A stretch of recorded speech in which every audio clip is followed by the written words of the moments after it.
in West Bay. And by the Ministry of District Administration. Explore your history, explore your land, explore your sister islands. And Cayman Airways. Call them on 949-2311 to book your nonstop flights to Los Angeles and Panama. And Doctors Hospital. Peace of mind is important when life happens. Doctors Hospital. Always there for you. Call 949-6066. Talk Today is also brought to you by Mike's Builders. Call 923-0706. Mike Builders. They make it happen.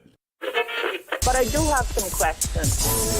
There are more questions than answers. Cayman Islands' foremost listeners participation program. Talk Today.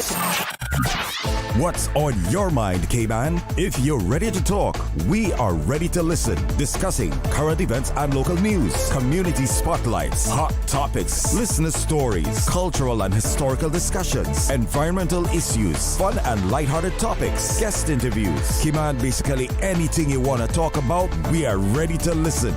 Here's your guest host. Coming up next on Talk Today, we'll hear about immigration reforms that are underway and the crackdown by Workforce Opportunities and Residency Cayman and the Labor and Pensions Office on those not complying. And later in the show, we'll hear about Awesome Man, a Caymanian superhero. All that's next, right here on Radio Cayman. Stay with me. Talk Today is reminding you to avoid any statements or comments which are abusive, derogatory, malicious, or defamatory. Do not use indecent language or make any statement that is false or misleading. Call 1-800-534-8255, 949-6990, 949-8037, or WhatsApp us on 925-3261. And now, back to Talk Today. Good afternoon, and thanks for tuning in to Talk Today. I'm Charles Glidden. Glad you can join me as we kick off a brand new week. And we've heard that changes are in the air when it comes to immigration and work permits, and that's going to be the focus in the first hour of the show this afternoon. Joining me in the studio now are the Minister for Caymanian Employment and Immigration, the Honorable Michael Myles, Danielle Roberts, Acting Chief Officer in the Ministry of Caymanian Employment and Immigration, Jeremy Scott, Director of Workforce Opportunities and Residency Cayman, and the Director of Labor and Pensions, Bernard Ebanks. Now, to all our listeners out there, I know a lot of you will want to pose some questions, but we're going to hold off on the phone calls for a while. But listeners will get an opportunity to speak to our guest later in the show. Minister Myles, welcome back. Thank you. Mr. Scott, Mr. Ebanks, Ms. Roberts, thank you for joining us. Thank you. Good afternoon. Thank you. Minister, when you were here last week, we touched on some of the legislation that will be coming. You said in September would be the first of these. Give us a little overview of some of the major items that will be on the agenda. Well, one of the major items that we are introducing is, where folks are coming that they're not going to be able to job hop. So what we're seeing, what's tying up our system right now, our work permit system, is that people are coming to the country on temporary work permit, and they're coming maybe in janitorial services, and then within 3 months they are now in either construction or the hotel industry or somewhere else. So one of the legislative reforms is you need to keep within that employment for 2 years, for a minimum of 2 years. If you change that employment, you need to leave the island for at least 6 months. In addition to that, we want to make sure that our people have every opportunity to apply for jobs. So we're going to be enforcing our database a lot more. So when organizations are putting jobs on our database, we're going to be looking at screening that a lot more as well. Other reforms that are coming is, things, if a person is married to a Caymanian, they can apply for RRC after a year of being married. We're pushing that down the way to 7 years. And in addition to that, if a person wants to have Caymanian citizenship, if they're married to Caymanian, they won't be able to become Caymanian until they've been married 22 years. So all of these reforms will help us ensure that training is being put in place for Caymanians, that Caymanians are being given first preference when it comes to employment opportunities and certainly succession training. We've also put in legislation in conjunction with the civil service of term limits as well. So all of this goes towards making sure that people can be pulled out of poverty and giving Caymanians real opportunities, not just, entry-level positions. Whereas we know then many of our young people need to start from somewhere. They also have to have an opportunity to move up in our country. How much of the reforms that we'll see are coming out of that white paper that was published at the beginning of the year? Well, I mean, the white paper was a joke. I mean, let's just face the facts of what the white paper was. It was a watered-down version of really what the reform should have been. So what we have done is we've gone back to the original format of where that white paper came from. That white paper was edited probably 30 times. What the ministry had was a complete reform. And so we have gone back to the complete reform of what that white paper should have been. I imagine you saw this story this morning that was in the Compass. I don't really read the news. You don't read the news? I don't. Okay, well, the opposition leaders, the PPM, they were saying that you really haven't done anything. You're relying on the work that they have done. Which is what? That you're taking the white paper and that's the basis of what it's not. Listen, I'm not. My responsibility isn't to get into a contest where we are comparing what they've done and what we've done. I don't really care about that stuff. When it comes to getting Caymanians back to work, the biggest reforms that they were bringing in was the NICE program, because it wasn't about training, it wasn't about development of Caymanians, it wasn't even about their minimum wage, right? So if they truly wanted to make reforms, once the minimum wage was approved, that was 2 years ago. Why didn't they introduce the minimum wage? They didn't even accept the document, right? We've accepted the document and I'm moving the minimum wage through come January 1st. We're also setting up real reforms. That white paper that they say that they really wanted reforms on, it was a joke. Everybody knew it was a joke. It was a token presentation of really what and where we should have been moving with immigration, right? We also have labor and pension. It hasn't actually had any sort of update since 2012. So I'm not sure what they believe that they would have, that I'm taking over from. For me, it has always been about how do we help Caymanians. It is not to sit around and think about what the PPM has done. I don't really care what really they've done. Our coalition don't actually sit down and discuss what the PPM have done or what they haven't done. What we are about right now is what makes sense in the best interest of Caymanians. So we're not relying on any kind of work that they did in the past. I haven't. They commission a minimum wage law or report. What we've done is that I've put it in place. It should have been done 2 years ago. The report was great. It was sound. And regardless of who commissioned it, I mean, did it come out of the PPM budget? I mean, the $52,000 was paid for by the Caymanians government. The people of this country paid for all of this work, right? They didn't pay for it. None of it came out of their salaries. It was paid for by the people of our country. They did not introduce it. What we are doing is looking to see where our people are lacking in areas, and we are putting those things in place, including training, right? This is why I was so hell-bent on creating a year-round NICE program, because it didn't make sense. When we have 600 jobs that's coming in line between the Grand Hyatt and one GT, Why would I want to invest in a program that doesn't pay Caymanians health insurance and pension?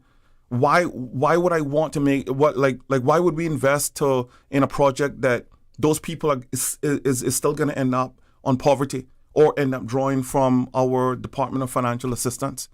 We have to start to look long term about where our people are going to go. We have to put real reforms in immigration that actually benefit people, our people.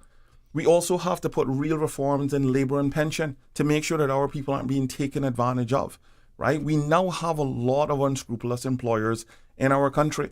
Well, how do we combat that? If we continue to just kick the football down the way when it comes to labor and pension, or, we consistently undermine our immigration system, right? So if that's what they say that I took over from, I didn't take over from. We absolutely didn't take over that. What we take over is good reforms that actually benefit Caymanians in ensuring that people aren't being taken advantage of, including the folks from the expatriate community. So what stage are you at now? How close are you to putting this out for consultation? Well, the regulations is currently in, or it's now in where we are looking at publishing it, but it is currently being refined by our regulatory body, our lawyers.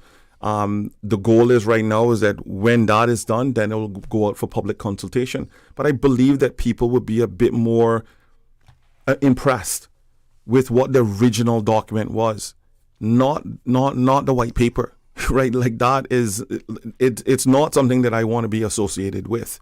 Our responsibility, as I said, is to make sure that it is thoughtful. I didn't want to just put something out there and then we have to go back, within 6 months and change things.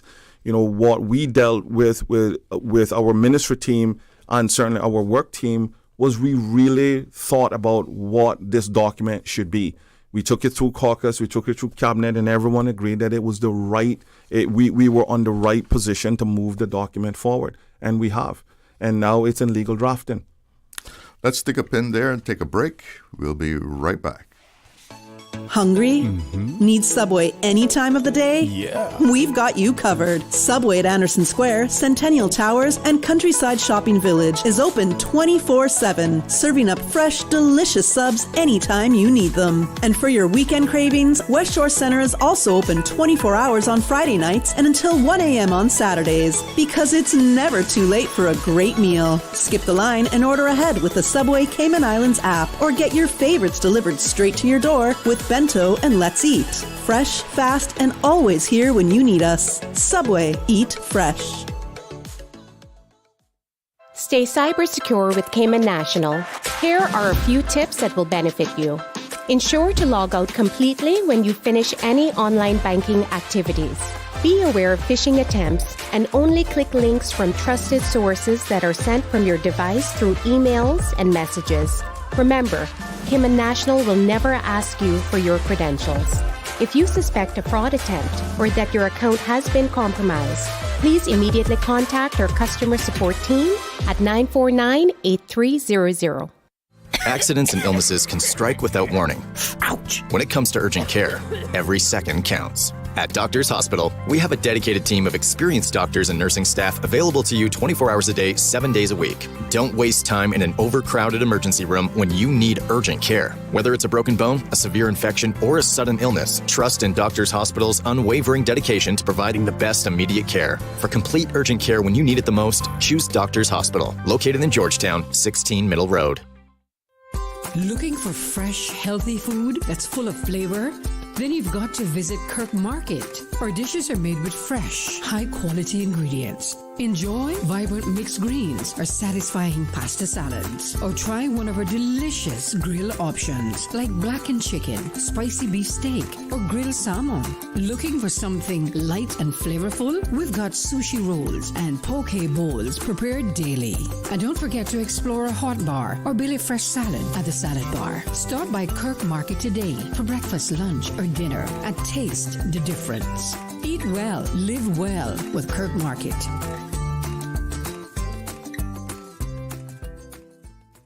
now more than ever. Supporting your immune system is crucial to helping your body fight off illnesses like the common cold, the flu, and COVID-19. At ValueMed Pharmacy on Walkers Road and in Boddentown, we carry all the essential vitamins and minerals to help support your immune system and improve your overall health. Some of our top immunity support picks are vitamin C, vitamin D, zinc, elderberry, and quercetin are the popular 7-in-1 immunity support. Our pharmacists are always on hand to help guide you and answer any questions. Visit ValueMed Pharmacy on Walkers Road or Boddentown. Live happy, live healthy with ValueMed Pharmacy. Radio Caymans Talk Today.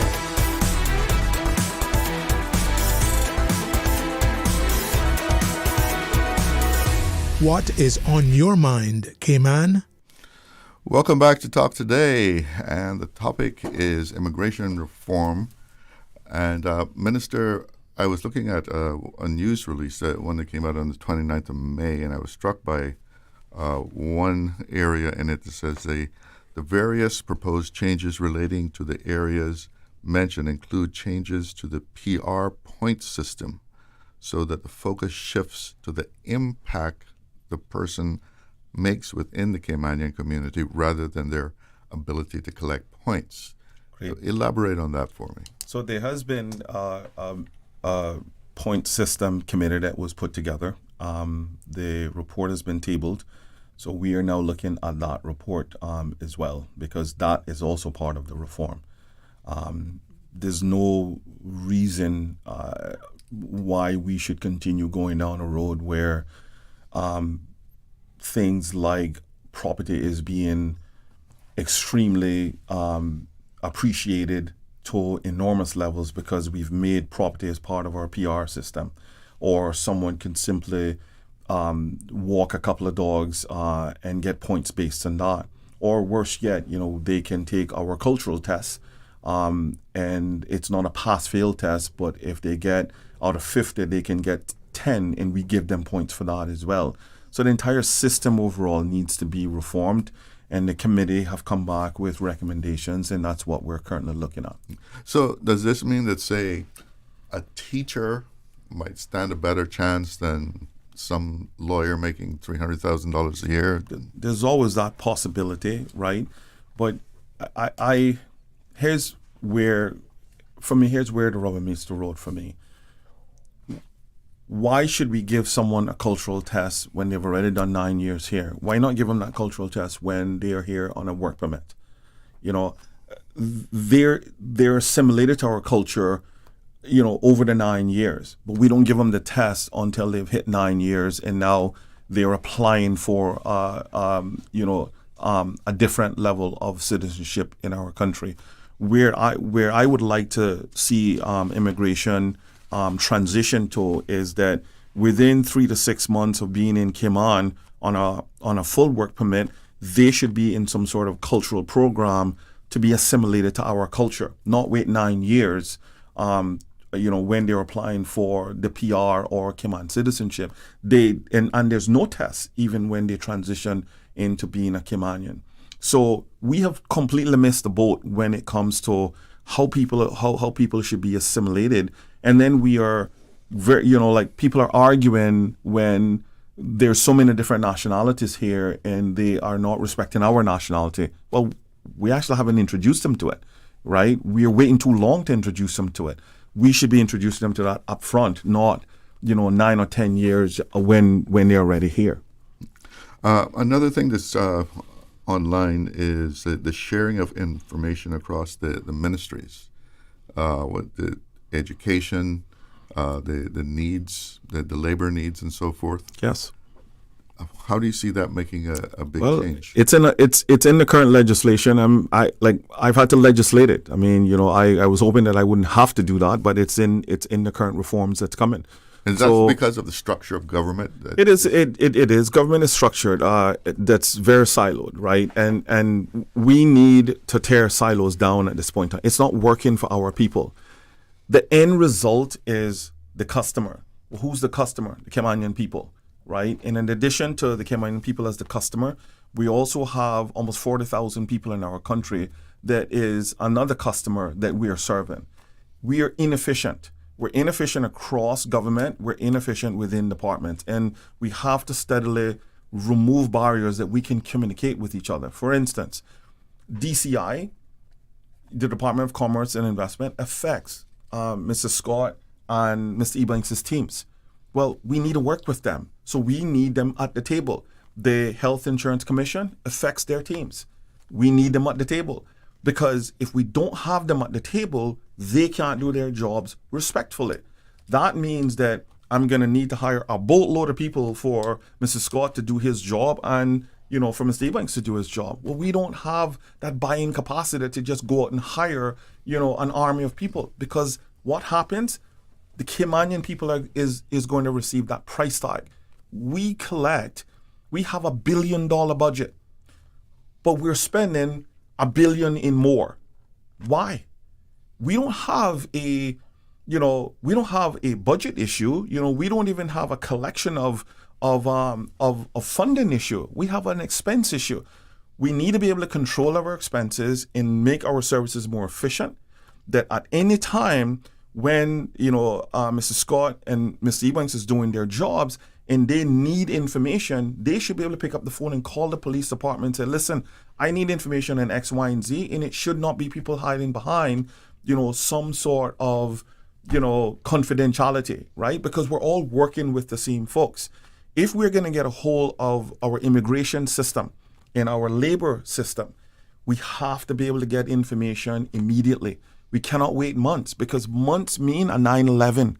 Just think about this. Months can mean a 9/11 for us. We're a small country. We cannot absorb someone coming into this country and doing a lot of bad things, and we are stuck in between.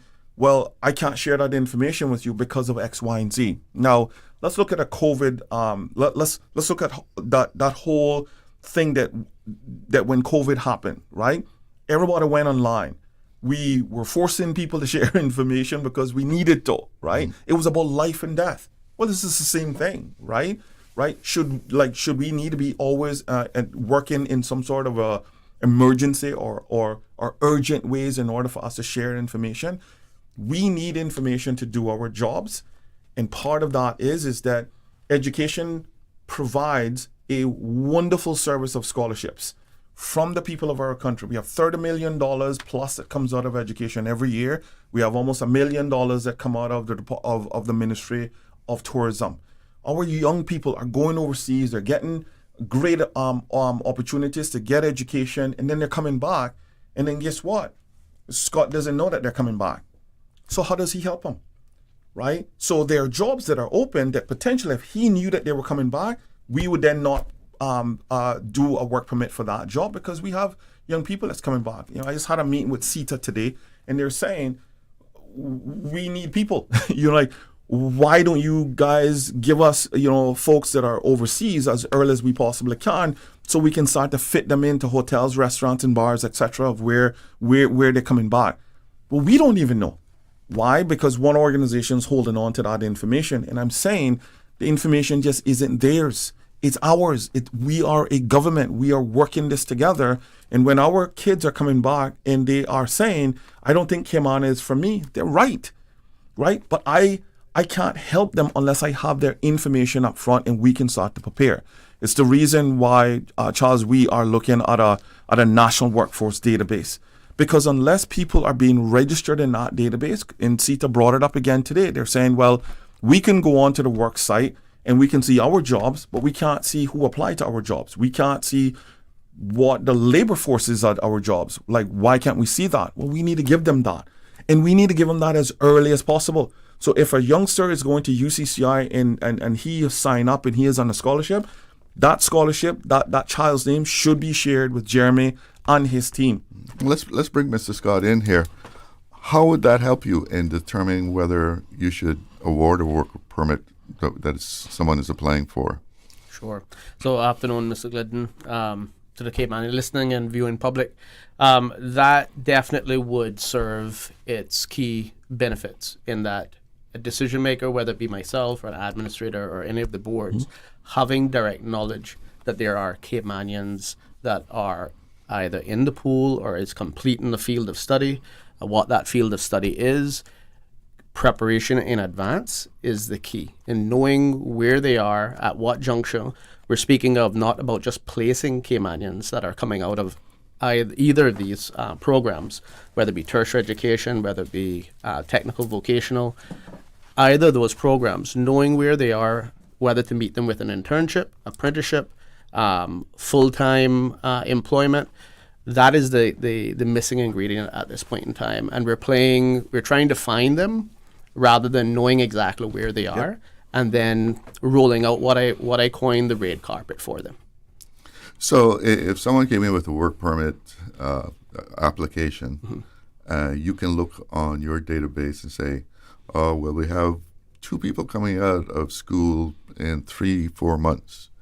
How do you handle that? I mean, do you just say you're going to have to wait and see if these people will fit into your company? So in the immediate, with that scenario being placed, there would be the ability of knowing, okay, well, in the next 2 to 3 months, there are Caymanians that will be coming out of or graduating from whatever field of study, whether it be secondary, technical, vocational, tertiary. But knowing that they are coming out, we're able to prepare, whether it's a Regulation 6, that's the key. It's knowing who's coming out, what our labor pool has to offer.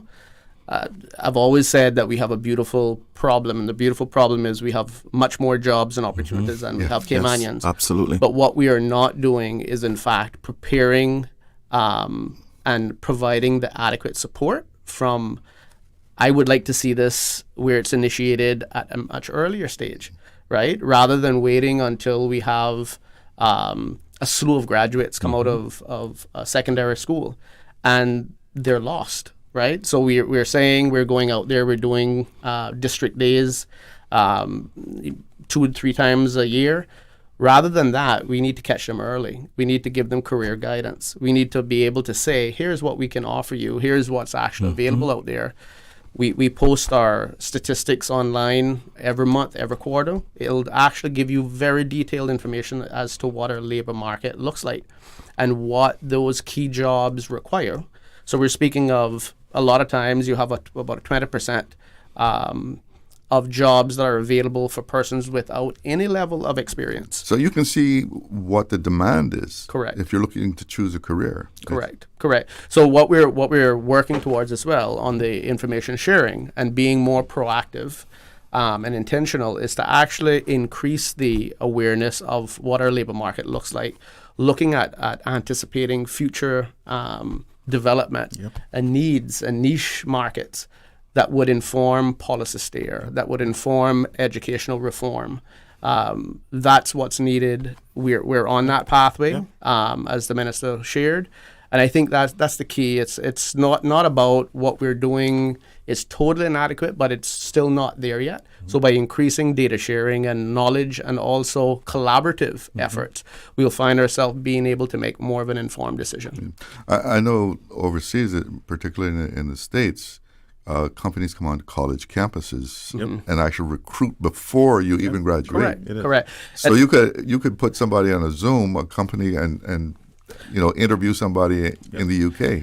And that's what the minister was speaking of, is if we have that database, at least have that one point of reference.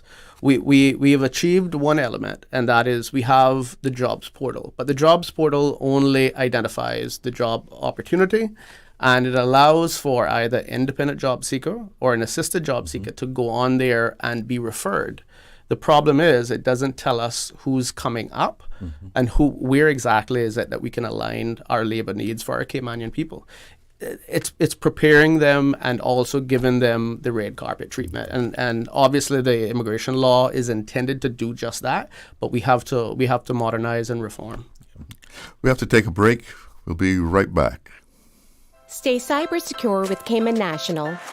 Protect your computers and mobile devices with security software to defend against cyber attacks through viruses, malware, and other online threats. Be aware of unsecure Wi-Fi connections when in public.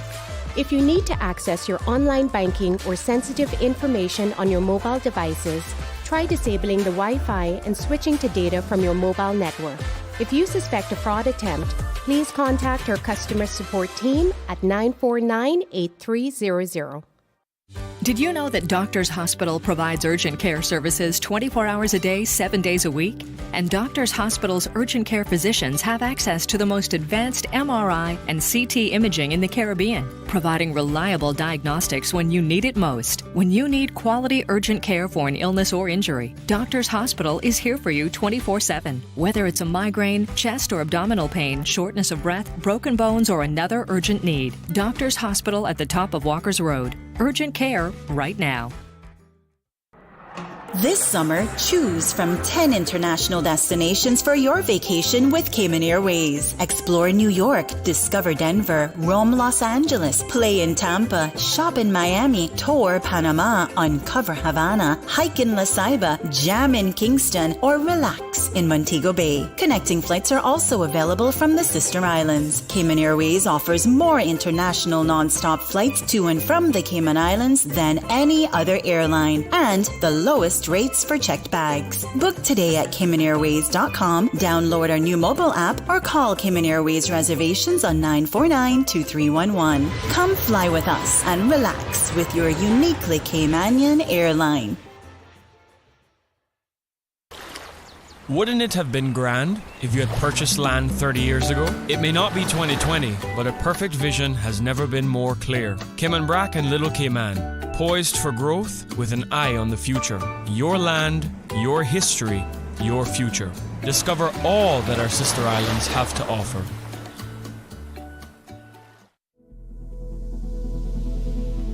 In accordance with the Standards in Public Life Act, persons in public life must submit their 2025 declarations to the Register of Interest by 30th of July.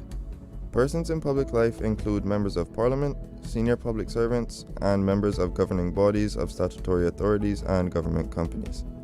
Failure to submit a required declaration is an offence under the Act and can result in penalties. For more information or to file your annual declarations to the Register of Interest, visit www.standardsandpubliclifecommission.ky/Register of Interest by 30th of July 2025.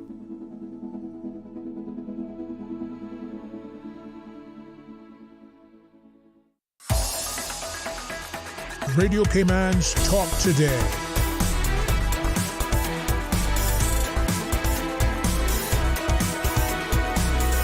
What is on your mind, Cayman? Welcome back. And just before the break, we were talking about the benefits of information sharing, which is going to be part of the legislation that is going to reform immigration. Mr. Ebanks, how does information sharing benefit the Department of Labor and Pensions? Information is key. Just get a little closer to the mic. Information is key. Sharing of information is key when we're doing our investigations, whether it's on the labor side or the pension side. And WORC tends to have a lot of information, intelligence that they can share, and vice versa. It's reciprocal. So thankfully, Jeremy and I have a very good working relationship, and we tend to collaborate quite a bit with information sharing. But from a labor law perspective, sometimes a lot of the transactions are being done cash related and not necessarily documented as such. So when we're looking at those sort of investigations, if it's a work permit, for instance, then it's good that we can always go to the work system, look at what was declared salary for that individual, and then we can work out our calculations on that basis. And that is something that, like I said, it's reciprocal, and we tend to share information on a lot of those areas that may be gray and difficult to get around. Sometimes sharing that information makes it a lot easier. Ms. Roberts, you're a chief officer. How does this enhance the relationship ministry to ministry, chief officer to chief officer? Thank you for that question. Good afternoon, everyone. Well, I'll clarify, I'm acting chief officer today. The chief officer for this ministry is Wesley Howell, but I'm filling in today.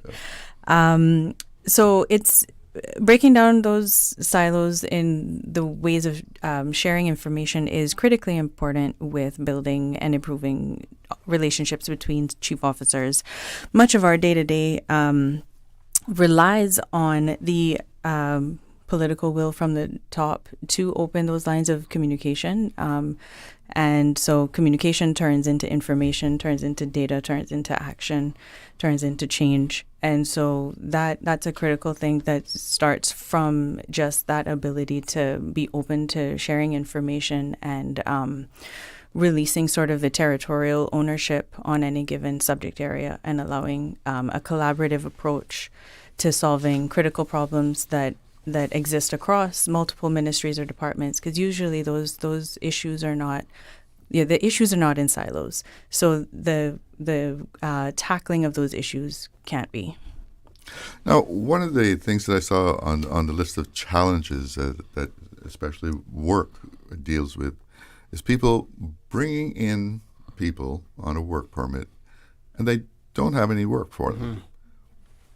What's the motivation there? Are they being paid to bring this person in? So that's a very good way to start off challenges. I think that is what I would coin our Achilles heel. So we are there to ensure that foreign labor, which is justified, is actually approved. But where you have employers or agents who are bringing in or applying for work permits on the premise that there is genuine need, then we have a cascade and impact negatively in the way that you have an employer that's really taking out these work permits. We call them work permits of convenience, right? The benefits, there's a slew of them, where an employer actually makes money on the top of it. So you have unlawful activities such as unlawful payment of work permits. So the employer has no liability or no cost incurred.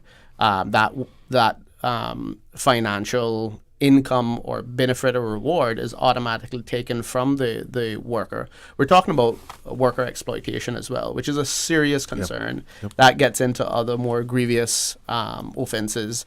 And it really, at the onset, is actually one of our biggest challenges. What I would like to do is to share with the public what measures we're actually taking and what we've been working on for the past year, 2 years. But what we are actually building upon is actually enhancing what we have as a risk offender register. So it's all about being intelligence-led rather than being cyclical and doing it over and over and then wondering what's happening, is creating a risk offenders register that tracks instances where we have encountered either employers or persons who have acted in violation, puts them on record for a year or two, where any applications, say for instance, coming in by an employer who's known to have offended before, unfortunately, they're not going to get the green light. They're going to get the red light, and we're going to do more diligent measures to ensure that these applications are genuine. In addition to that, then we're also going to be looking at key industries or key areas of risks, we call them. So if we have more instances within say, immigration agents, or if we have key issues that we found that employers in the field of construction, gardening, beauty and barber are abusing the laws and making false representations to us, we're going to start pre-vetting applications before it even reaches the decision maker to ensure that we enhance quality measures.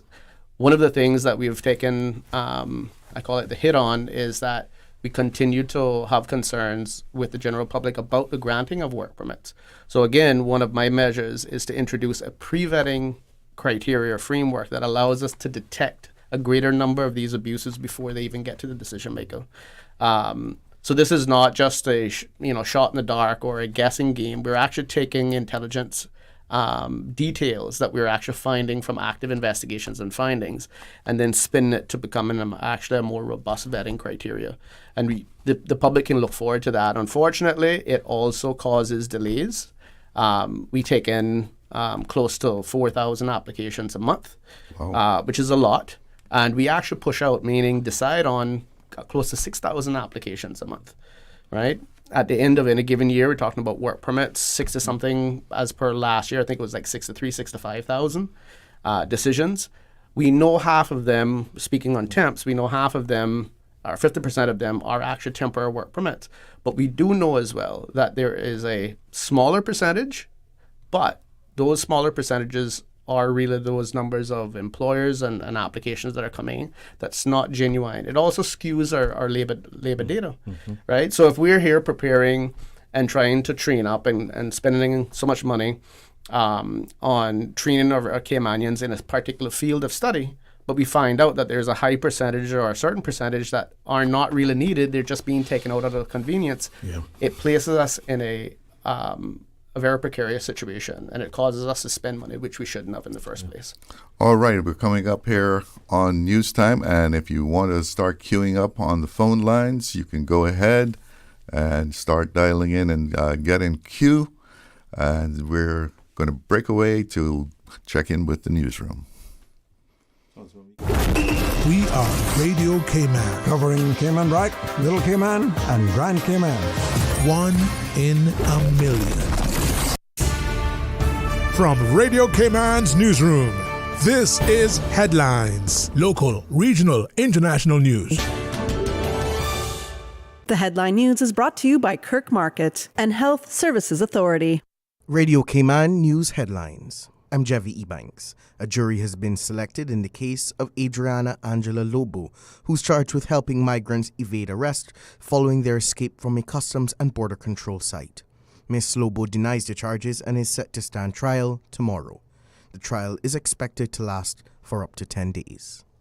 In regional news, the Bahamian government is awaiting official confirmation that 2 of its nationals were killed and 1 detained following a shooting incident in northern Haiti near Labadee and Capaisen. A speedboat carrying Radio Cayman News Headlines. I'm Danielle Ebanks. A jury has been selected in the case of Adriana Angela Lobo, who's charged with helping migrants evade arrest following their escape from a customs and border control site. Ms. Lobo denies the charges and is set to stand trial tomorrow. The trial is expected to last for up to 10 days.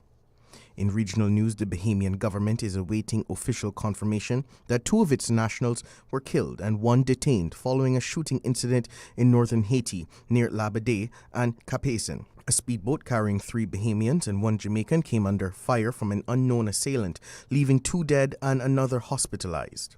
In a separate operation off of Port-au-Paix, Haitian police intercepted a drug boat, seizing over 90 kilos of cocaine. Authorities confirmed the death of 2 Jamaican nationals and the arrest of a Bahamian. The Bahamian Ministry of Foreign Affairs says it is in communication with Haitian officials and will continue monitoring the developments. Guyana's ruling PPC launched its September 1 election campaign in Georgetown, promising continued development with housing, job creation, and small business support. President Ifran Ali pledged salary increases and investment returns up to 12%, while Vice President Bharat Jagdeo dismissed claims that oil revenue fueled progress, citing tax cuts and expanded budgets. The party faces the opposition, a partnership for national unity, and new coalitions in a tight race. That's your latest headlines from the Radio Cayman newsroom. I'm Danielle Ebanks. Radio Cayman. More news available at www.radiocayman.gov.ky. Check out our social media pages: Facebook, YouTube, X, formerly Twitter. Radio Cayman Headline News.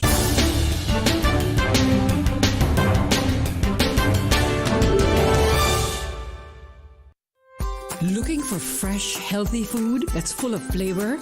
Then you've got to visit Kirk Market. Our dishes are made with fresh, high-quality ingredients. Enjoy vibrant mixed greens or satisfying pasta salads. Or try one of our delicious grill options like blackened chicken, spicy beef steak, or grilled salmon. Looking for something light and flavorful? We've got sushi rolls and poke bowls prepared daily. And don't forget to explore a hot bar or Billy Fresh salad at the salad bar. Stop by Kirk Market today for breakfast, lunch, or dinner and taste the difference. Eat well, live well with Kirk Market.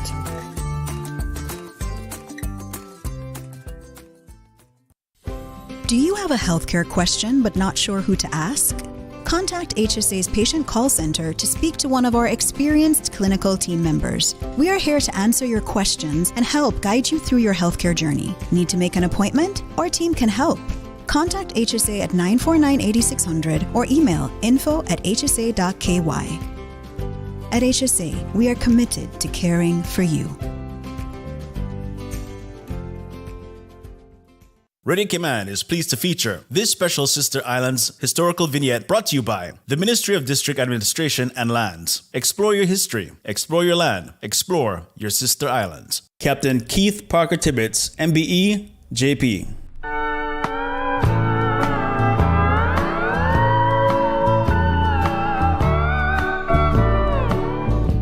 Following a successful and decorated shipping and military career, Captain Keith Parker Tibbetts, MBE, JP, returned back to Cayman Brac. In 1953, an enterprising Captain Keith began a small retail grocery business in Watering Place. The entrepreneurial spirit he developed 20 years prior while working in the family-owned soft drink factory at Cotton Tree Bay would shine through, turning the grocery business into Tib Mart Supermarket in 1974, introducing gift stamps for purchases and pioneering self-service shopping in Cayman Brac. Keith Tibbetts was fond of saying, "They stocked everything to take you from the cradle to the grave." Captain Keith's entrepreneurial efforts stretched far, and he began landing cars by pontoons in 1955. He also owned and operated the island's first rock crusher and started commercial farming on the bluff. He then opened a gas station in 1955, served as Cayman Airways agent until 1980, and in 1975 was appointed agent with Red Carpet Airlines, part owned by his brother Linton. He also operated a sub-post office, taught local men carpentry, built 12 houses, and sold them to young seamen, assembled a steel staircase, and built the platform for the stratoscopic antenna for cable wireless at Stake Bay, worked as an agent for Modern General Insurance Company, operated Skipper's Lodge Guest House, Kesson Rent-A-Car, served as an agent for Thompson Shipping Company, and owned and operated a gift shop at the Brac Reef Hotel. This was part 6 of a special Sister Islands vignette series dedicated to Captain Keith Parker Tibbetts. I'll be back. I've got 22 more days.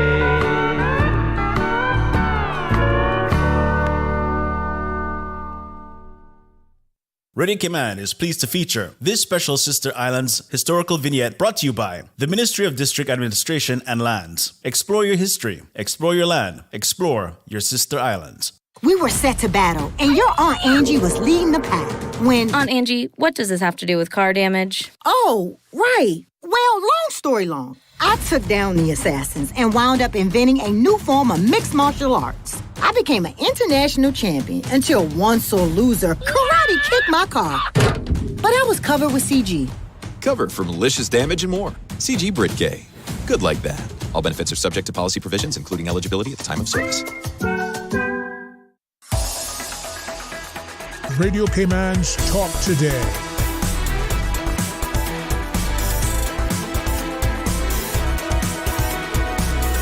What is on your mind, Cayman? Welcome back. And immigration is and labor actually is the big subject today. And before we took the break, we heard about some of the challenges that WORC, and that's with a C, faces and dealing with handling work permit applications.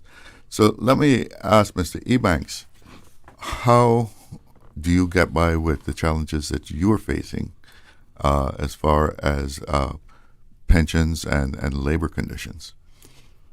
We do have a number of challenges when it comes down to enforcement. And by and large, there's a lot of good employers who follow the law, and we need to be clear on that. But there is a number of employers as well that will skirt the law or try to utilize their own systems to circumvent the law. And from a labor and pensions perspective, our problematic areas tend to be the small micro businesses that they don't have to keep work accounts for the employees. Like I said earlier, it's cash-based most of the time, and necessary records aren't kept that would assist in carrying through a successful prosecution or getting it resolved. And that can be very difficult for us. And we tend to liaise quite a bit with WORC on that. And one of the things that we found as well is those unscrupulous employers, once we start to engage with them for the trade and business license that they do have, it's apparently quite easy for them to then cease trading as that business.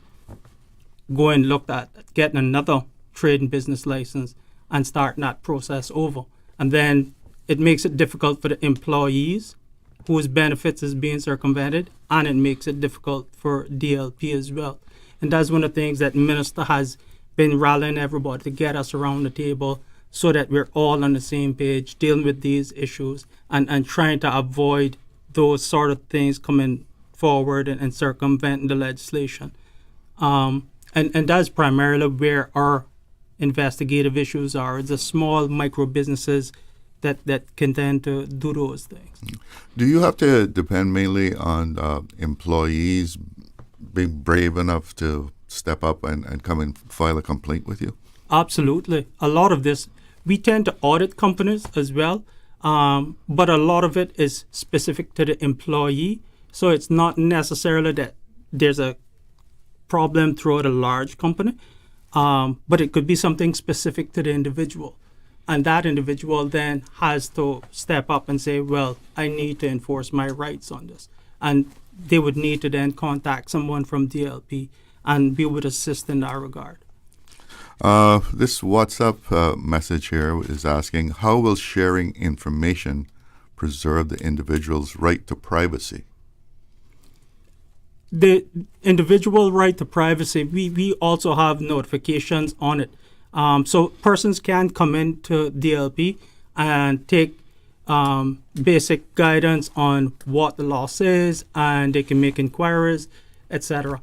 Our policy is we don't contact the employer until the employee actually gives us permission to do so. So that's one of the things that we've implemented, that we can have discussions on matters, we can give guidance on it, but if an actual complaint needs to come from DLP to the employer, the employee has to sign off on that before we do that. If the employee doesn't sign off on that, we don't contact that individual or the company immediately. Is privacy a challenge for you also? So, yes and no. So the reason I'm answering it in that manner is that several years ago we recognized that we wanted to do two things. We wanted to increase public awareness and engagement, because as Director Ebanks mentioned, is that a lot of times, yes, you do proactive audits, but a lot of it is a high reliance on the public at large giving us the information, at least where to look, what are we looking for. What we've done is actually created an ability for the public to reach out to us online on our WORC website, work.ky, and enabling them to, through an anonymous complaint, to actually provide us with that information. Where we're challenged is that there's a right to a fair process as well. So there's a balance of interest when you're dealing with judicial process or prosecutor process, where I also, if I'm the employer in this instance, I'm the subject of the complaint, but I also have a right to know who's complained, what they've complained about, etc. So there's a balance of interest, and the laws are there to balance that off. So, but we've found that a lot of times that just to get awareness, if you created an ability for an anonymous complaint, we can actually start the process, look into things more proactively, and at the end of the day, sometimes it doesn't actually necessitate a witness statement or someone coming to the table with a fear of reprisal or being taken advantage of because they came and gave us the information in the first place. So there's a balance, but we've found that that's actually been quite helpful, and within the last couple of years we've seen a major uptick and an increase in participation of the public. Ms. Roberts, you wanted to say something? I did. I just wanted to add something, Mr. Glidden. In terms of a general approach to maintaining the privacy of individuals and their rights in general, and as it pertains to their information, I just want to say that the departments and the ministry as well support as many frameworks as possible to encourage anonymous complaints. When exchanging information, often there will be an anonymization of the data where we're able to function without disclosing all the unnecessary details about the persons that are involved. And in general, there's just heavy engagement with the Information Rights Unit that exists within the government to help support government entities across to make sure that we get things right when it comes to the sharing of data, and in general, make sure that everything we do is in alignment with the Data Protection Act. So I just wanted to put that out there. Well, thank you. Sure. And we've got about 15 minutes left. Let's check in with the phone lines. And I would like to ask the callers, please do me a favor. No speeches. Let's get to the point. You got a question. Let's get to the question. We want to, in the interest of time and getting as many people in as possible, just go straight to the point. So let's take our first phone call. Good afternoon. You're on the air. Hello. You're on the air. Okay, we lost that one. Do we have another one? Okay, a WhatsApp call. Good afternoon. You're on the air. Yeah, good afternoon, Mr. Glidden. Good afternoon. Yeah, and good afternoon to Minister Myles and the other guests who are there.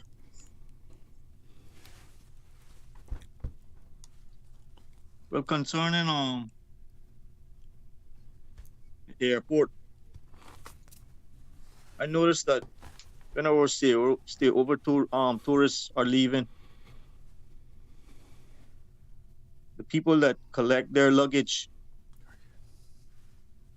to take it inside the airport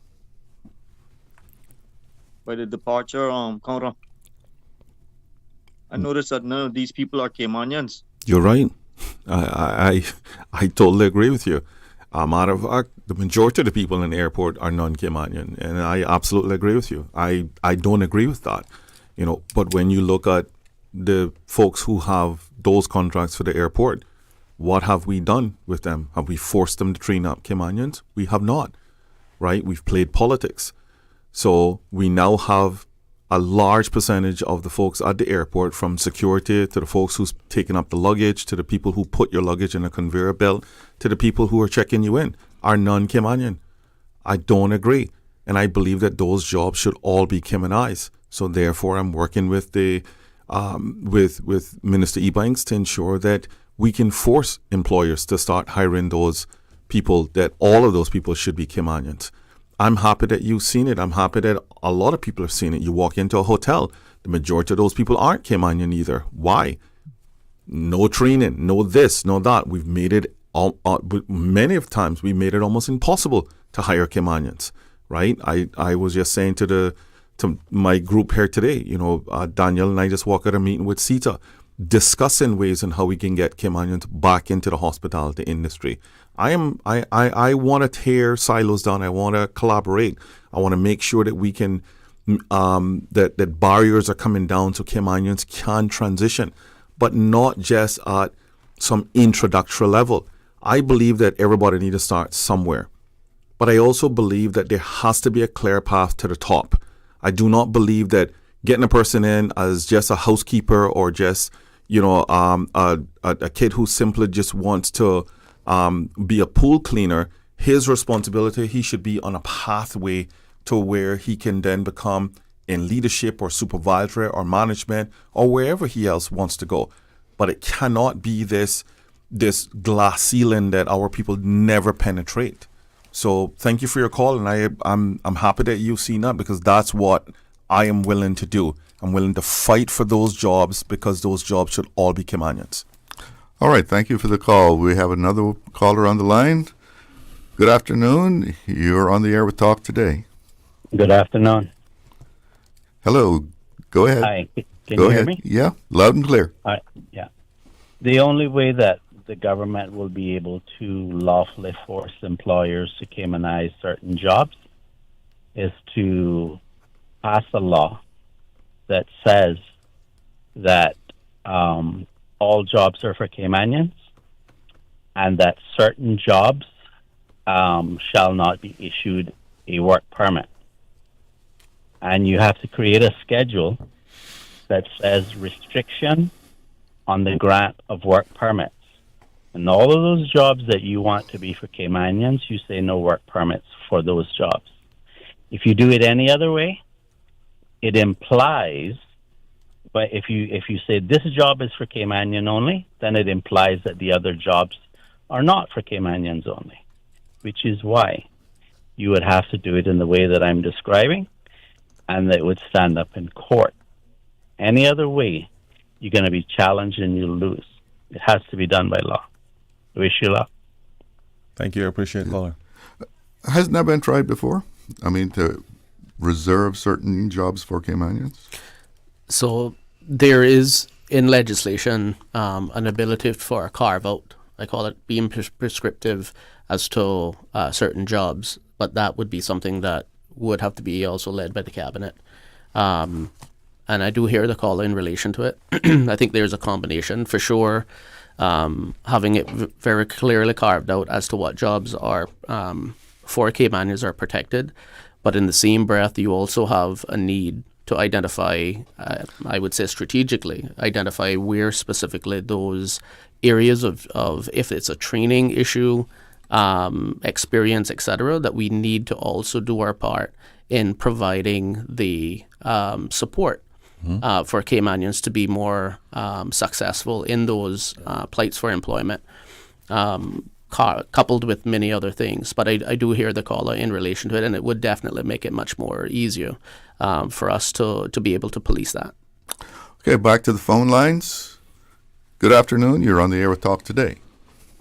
Good afternoon, everybody. This is MP Kenneth Bryan for Georgetown Central, Deputy Leader of Opposition. Thank you so much for the show today and the Minister for all this vital information of the way forward. I was just asking the head, Mr. Jeremy, refer to justified labor. Can you elaborate? This is genuinely for my edification. How do you determine what is justified labor in a free market system? I'll leave it there. Thank you so much. Thanks for the call.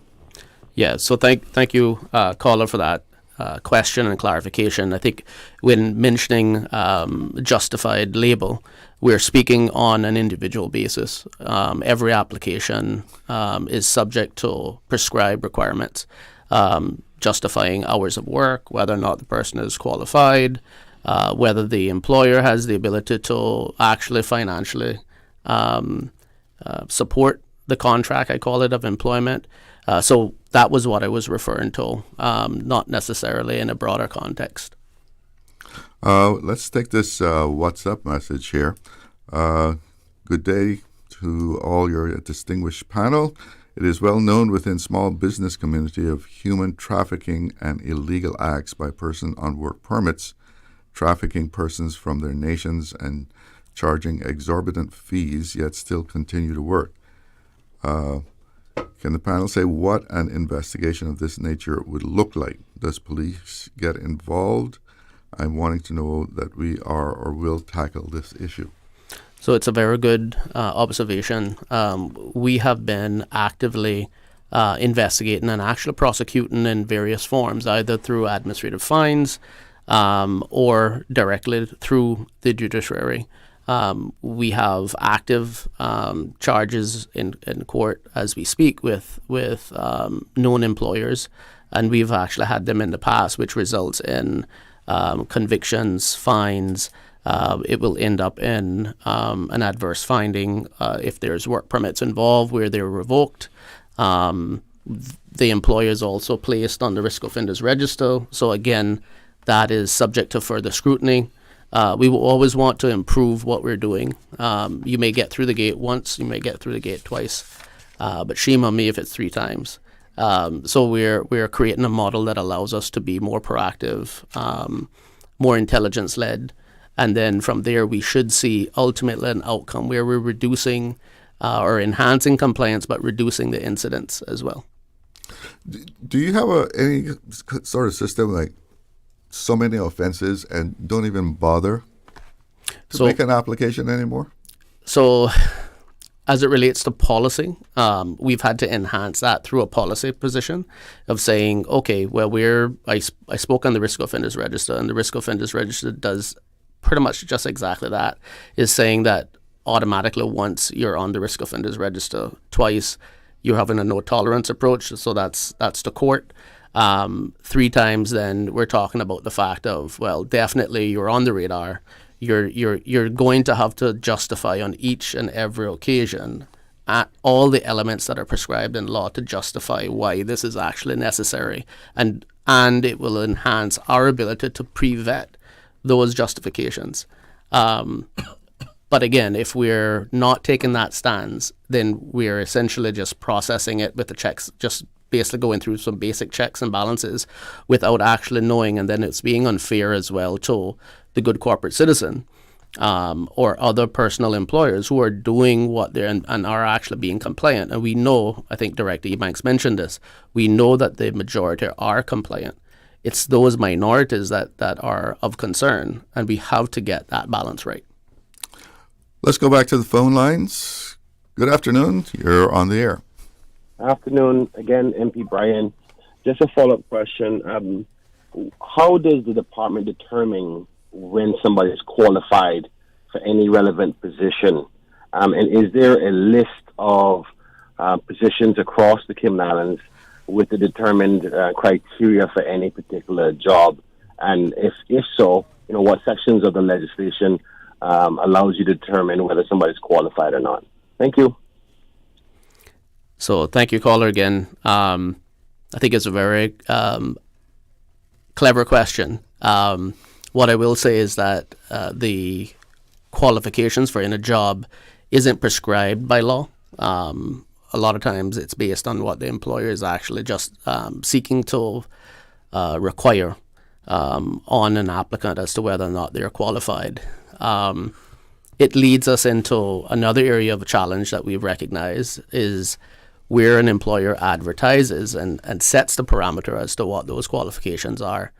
Ultimately, they can be fixed in a way or customized in a way that doesn't necessarily necessitate or reflect what we would deem to be standard requirements for jobs. And obviously, we're poised to have to regulate what that looks like. But we're currently in discussions in relation to that and identifying whether or not how far can we regulate for it, if at best. But if not, then it's left to myself or the boards to look at what those qualifications have been set by an employer, and in determining if, especially if there's a Caymanian who's seeking to be placed in those jobs, for us to make that determination whether or not that qualification or requirement is actually reasonable or not.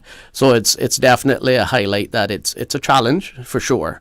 And we're continuing to speak through whether or not we can further regulate for that, because it's all about, we're here, the work department is there to balance the interest of our employers, of ensuring that they're getting the best competent workers or employees, but in the same breath, we're also here to protect our Caymanians and ensure they're given a fair shake. Yeah.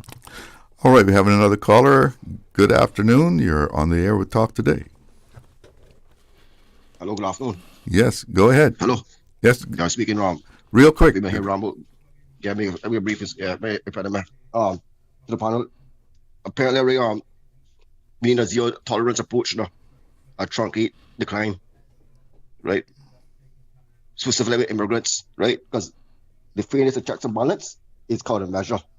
Right? The system need to be taken off prevention. Okay? Immediate deportation. We can't be intrinsic and have a fun, let's say, conjuring. It's not faith, because in the jurisdictions, immediate deportation. You understand? Because we are caught up with error now. We need to stop to the plate. And I hope all 90 MPs become in Parliament, they get that sorted out with the fingerprint, DNA, whatever. Because most immigrants, when they step up, right, or miss up, they don't want to be not right. You understand? Okay, have a good day. You too. Let's see if we can get in one more call here. Good afternoon. You're on the air. Hello. Good afternoon. Good afternoon. Go ahead. Hey, hello. Good afternoon to you, Charlo, and good afternoon to the minister and his panel. I only heard Mr. Scott and there, the director for work. I'm not sure who else is there, but good afternoon, everyone.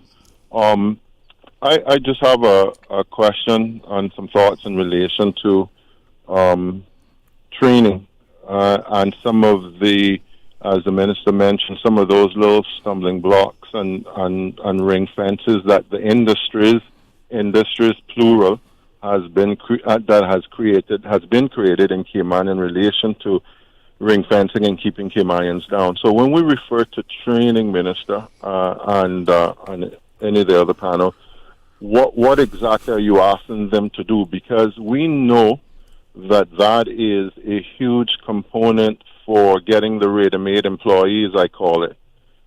This ready-made employee for serving burgers, ready-made employees for changing a car tire, ready-made employees for all of the jobs that you can think about.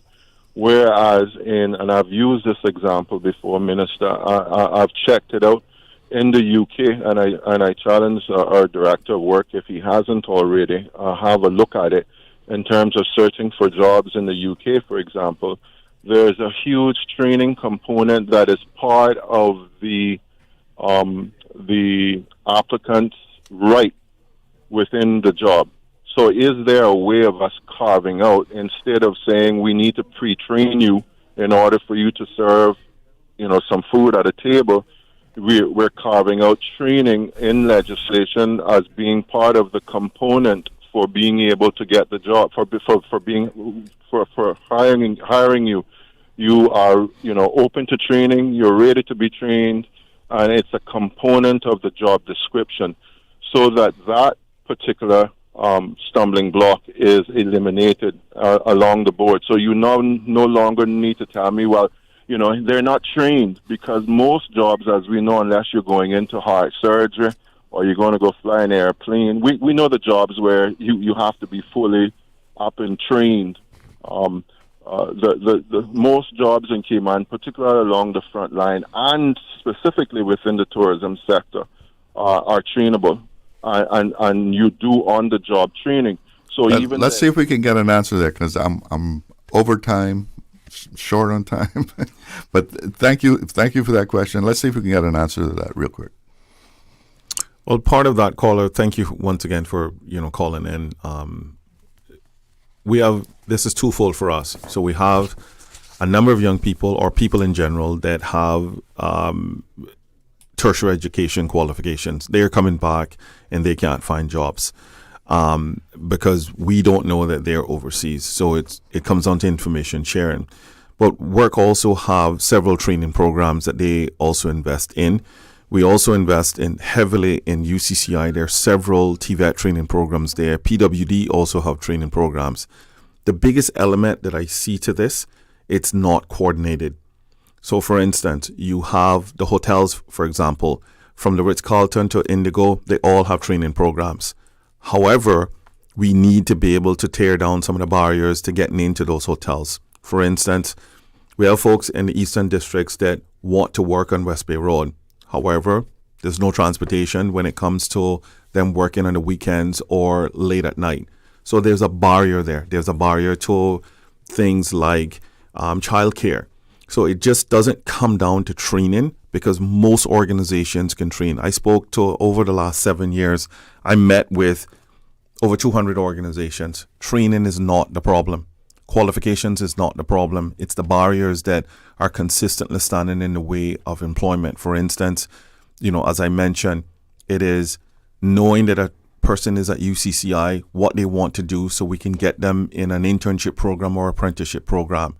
If we can do that as early as possible, we solve the training issue, but we also need to have a clear understanding. How do they get to work? Where do they live? Do they need childcare? So they can continue on and work in those jobs to the best of their ability. Those are the issues that we're still trying to wrap our heads around, and I intend to make sure that there are possible solutions, because they are solutions that we can come up with that are consistent between private and public sector. Minister Myles, look like we're going to have you back again. Absolutely. But Ms. Roberts, Mr. Scott, Mr. Ebanks, thank you all for taking the time to join me in the studio today. Very interesting and informative discussion that we've had. Have a great day. Thank you. Thank you for having us. Stay with me. We have Awesome Man coming up. This summer, choose from 10 international destinations for your vacation with Cayman Airways. Explore New York, discover Denver, roam Los Angeles, play in Tampa, shop in Miami, tour Panama, uncover Havana, hike in La Ceiba, jam in Kingston, or relax in Montego Bay. Connecting flights are also available from the sister islands. Cayman Airways offers more international non-stop flights to and from the Cayman Islands than any other airline, and the lowest rates for checked bags. Book today at CaymanAirways.com, download our new mobile app, or call Cayman Airways reservations on 949-2311. Come fly with us and relax with your uniquely Caymanian airline. Stay cyber secure with Cayman National. Here are a few tips that will benefit you. Ensure to log out completely when you finish any online banking activities. Be aware of phishing attempts and only click links from trusted sources that are sent from your device through emails and messages. Remember, Cayman National will never ask you for your credentials. If you suspect a fraud attempt or that your account has been compromised, please immediately contact our customer support team at 949-8300.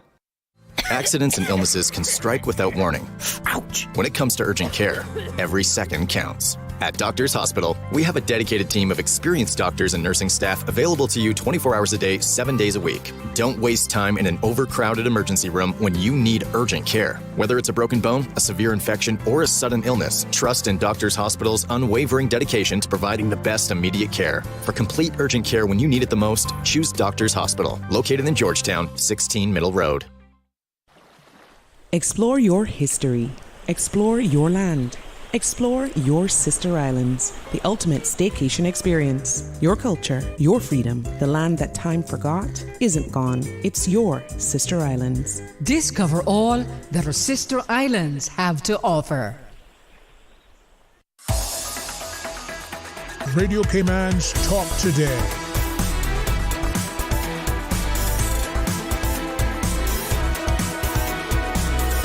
What is on your mind, Cayman? Welcome back.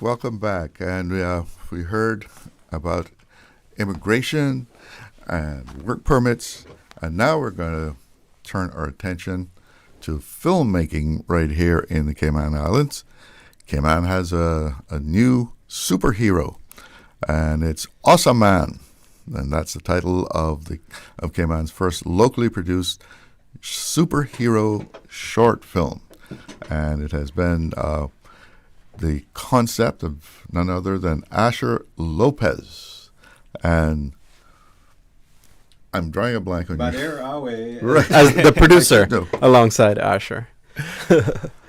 So, you've been taking this idea since 10 years old. You've been working on this.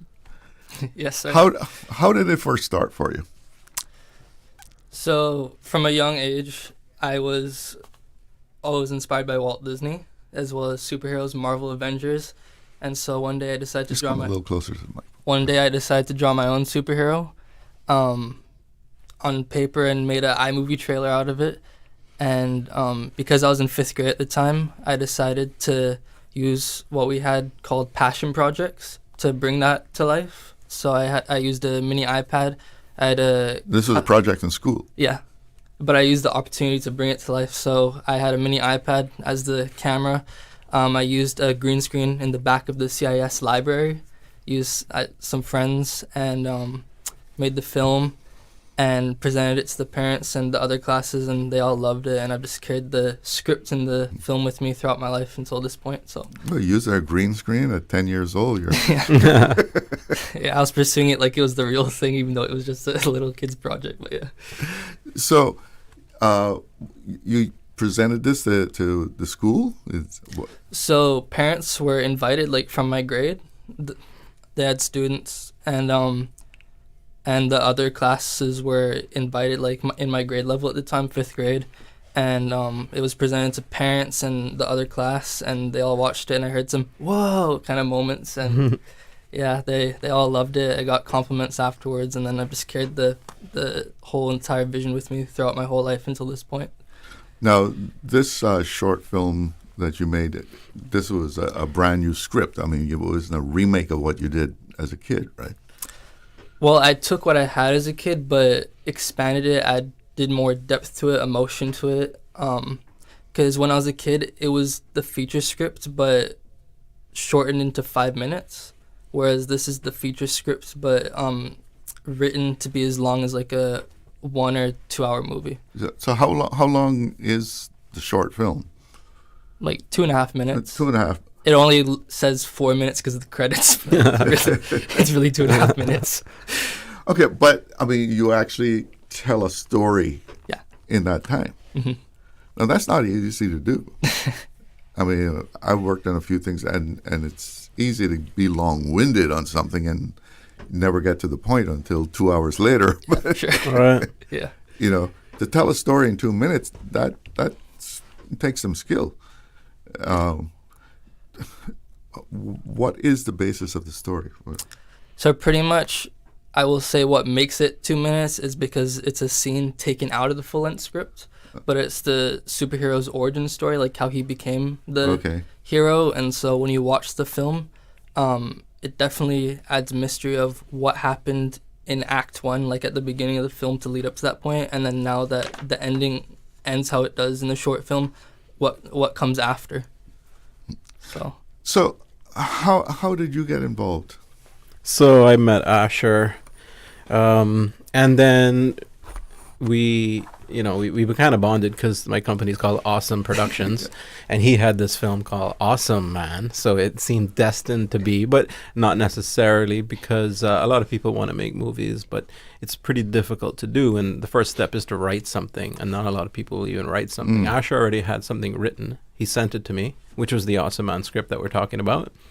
And I loved it. It was pretty well developed for his age. The scenes were very fleshed out. You asked the question of had he sort of rewritten it now compared to when he was 10 years old. The story is actually very much the same. So he's had this in his head, this story. And so here we are now 10 years later, and the story is still kind of the same. But like he said, he fleshed out the scenes a bit more. And we pulled out one of the scenes, and we're like, because it's a comic film, so it takes place in like New York or like a big city kind of vibe. But so is it animation? No, it's live action. Okay. Yeah. And no, so we just pulled out a scene. We're like, hey, we're not in New York, but can we film one of these scenes here in Cayman? And we pulled out a scene. We're like, yes, this is a scene. It takes place in a New York alleyway. I'm like, okay, I'm sure we could make an alleyway. And then we just needed a bedroom. And that's, so I called him up. I was like, yo, I love this. Let's start working on it. So who are the actors? So me starring it as Henry Miller, Awesome Man, and then we have George Lewis as Thug, the villain or modern day bully, and then Gwen Stabler as Stacy, Henry Miller's love interest, who he saves, and then there's a flashback scene with Leyland Scott as young bully, and then Courtney Platt II as young Henry Miller from childhood. Now, you've gotten some recognition for this. Yes. Tell us about it.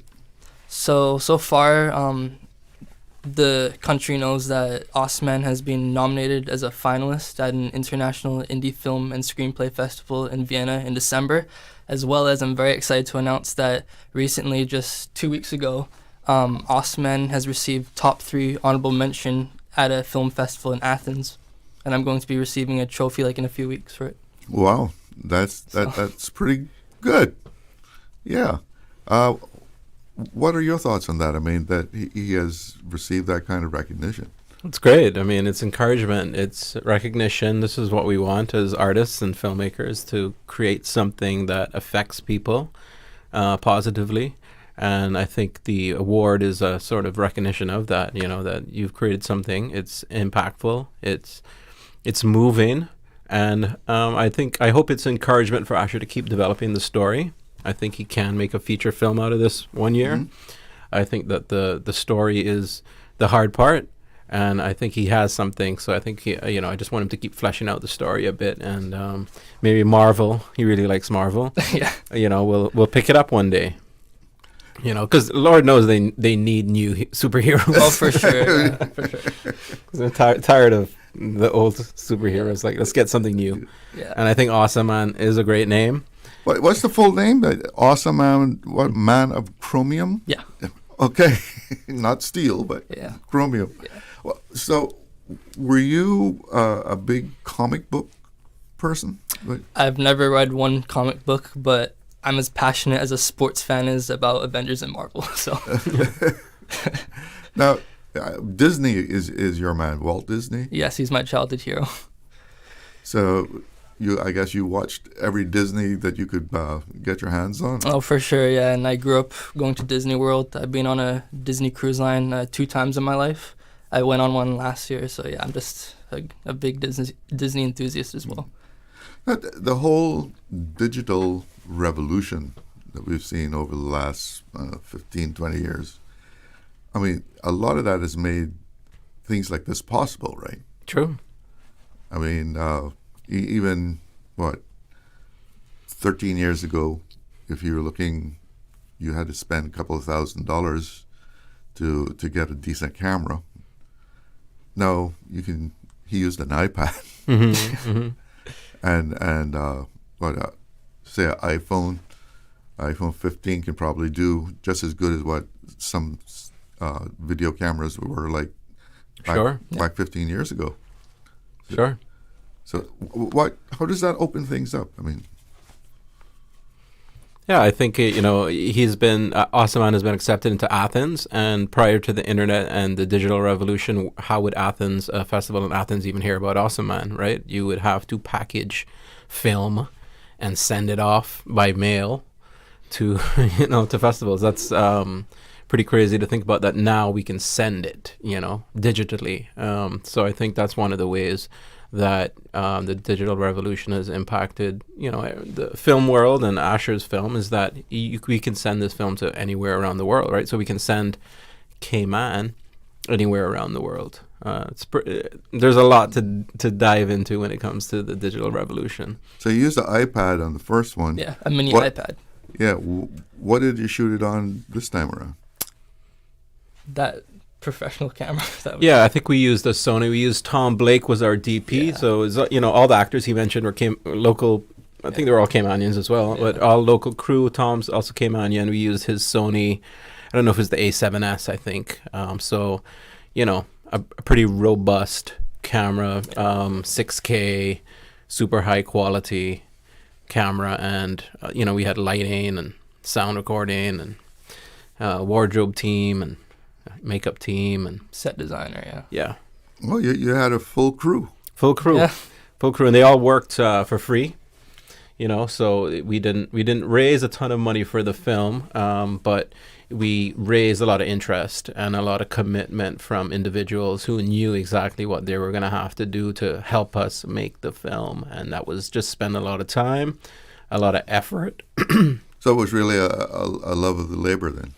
Yes, pretty much all the short films that we do on Island is a labor of love. Community effort, yeah. Do we have a break? Okay. We're going to take a break, but we'll hear more about Awesome Man when we come back. Did you know that Doctors Hospital provides urgent care services 24 hours a day, 7 days a week? And Doctors Hospital's urgent care physicians have access to the most advanced MRI and CT imaging in the Caribbean, providing reliable diagnostics when you need it most. When you need quality urgent care for an illness or injury, Doctors Hospital is here for you 24/7. Whether it's a migraine, chest or abdominal pain, shortness of breath, broken bones, or another urgent need, Doctors Hospital at the top of Walker's Road. Urgent care right now. Get ready for something sweet, spicy, and totally crave-worthy.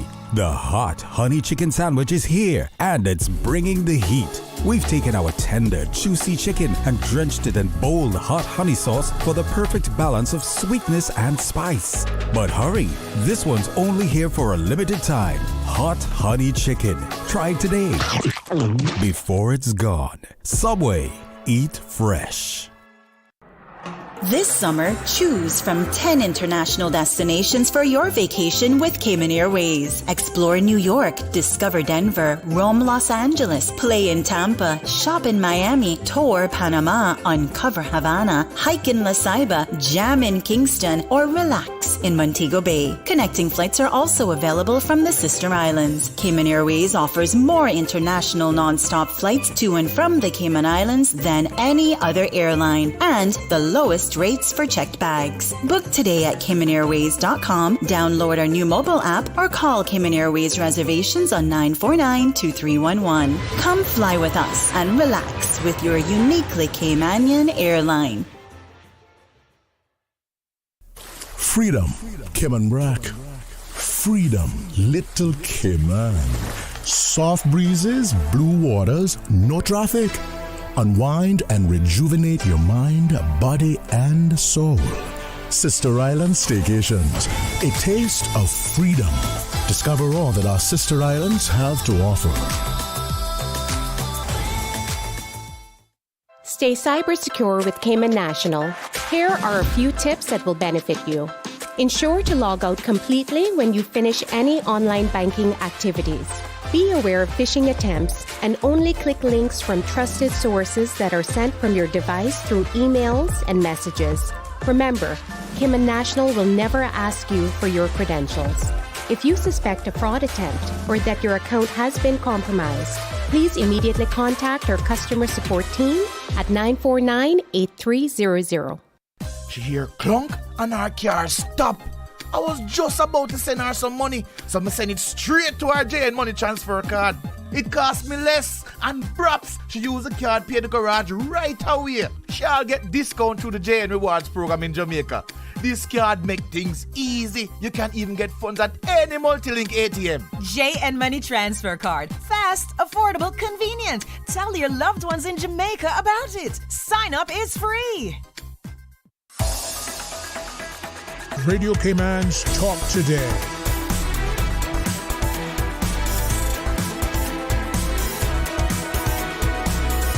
What is on your mind, Cayman? Welcome back. We're talking about making movies right here in Cayman. If you want to join in the conversation, the phone lines are open. You can give us a call. Asher, what's next for you? You've gotten this recognition, so obviously you have some talent. You going film school? What's up next? I'm not in film school, no. No plans to go? No.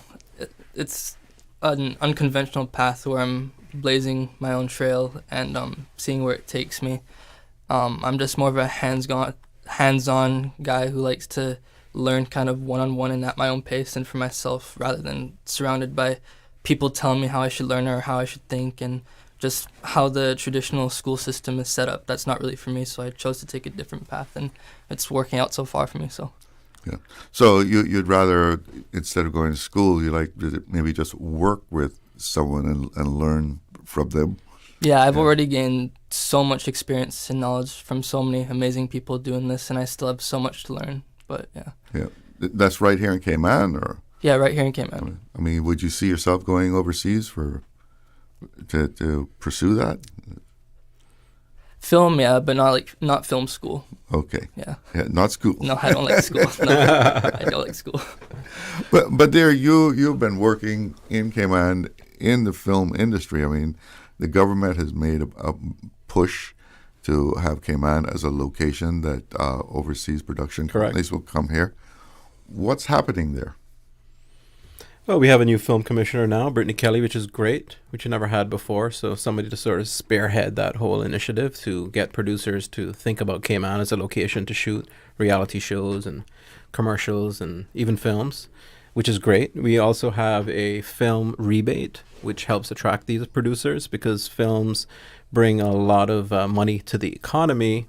And so jurisdictions really like films because they spend so much money on so many things across a broad sector of the economy. So we have now... Some of those Hollywood budgets are mind-boggling, I guess. Mind-boggling's right. I mean, like $5 million is a small film, so 30 million is, kind of maybe your average film. So I think, and that money really does trickle down in all sorts of ways that people don't really suspect unless you're in filmmaking and you understand what we do. So we have a rebate program, which basically means that the government has pledged to give money back to the producers if they film here under certain conditions. So those are two exciting initiatives that have recently happened. And, here we're on island. We're producing lots of content and films and short films and commercial work for companies and organizations on island. And, the film community is really growing a lot. Even there were so many people that worked on our film. So there's a lot of production companies. There's a lot of options. There's a lot of growth over the last 10 years. And, we're just pushing it along, keeping it going. And I know during the COVID times, things had really picked up here. Yeah. I mean, I saw people out on the street, production companies shooting in different locations. Right. Has that stream kept up? I mean, have we been able, and people shooting commercials? Yeah, so I mean, that was an awesome time. Like it was such a big footprint that people did just see these trucks on the road, or all these people. We were making movies, and that was unique to the time period. And I think we filmed a bunch of films in 21 and a bunch in 22. I don't know that we filmed any in 23, so it kind of came off a bit. Last year, we managed to work on Frankie's The Bluff. That was filmed mainly in Australia, but some of it was also filmed in Cayman Brac. So, it's not like we have films every year to that extent that we did after COVID, but the passion is still there. There's more, because those films also trained a lot of young Caymanians who previously didn't have exposure to film, and they now have their own production companies and are producing content. So it was key and integral, and we're still riding that wave. How did you get into it? It was like a crisis of development where I realized that the path I was pursuing in life was not for me. And I was a creative, and I had to come around to accepting that I was a creative. I never wanted to consider myself a creative. And then it was, even though I was always creative. I never wanted to call myself an artist. I was in the music scene. I was always filming something or taking photographs.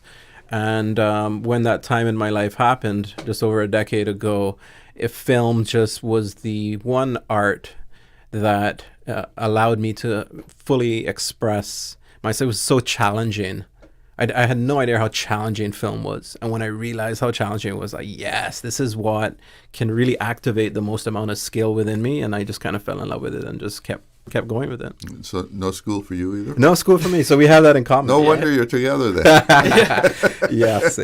Not saying that film school is bad and no one should do it, but like in everything and all things, you look at Elon Musk, you look at Mark Zuckerberg, all those guys, they drop out of college, right? Yeah. Walt Disney, exactly. So there's something to be said for just doing it.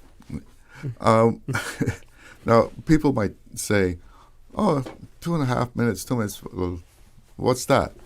But a lot of work goes into every minute that we see on the screen. Mm-hmm.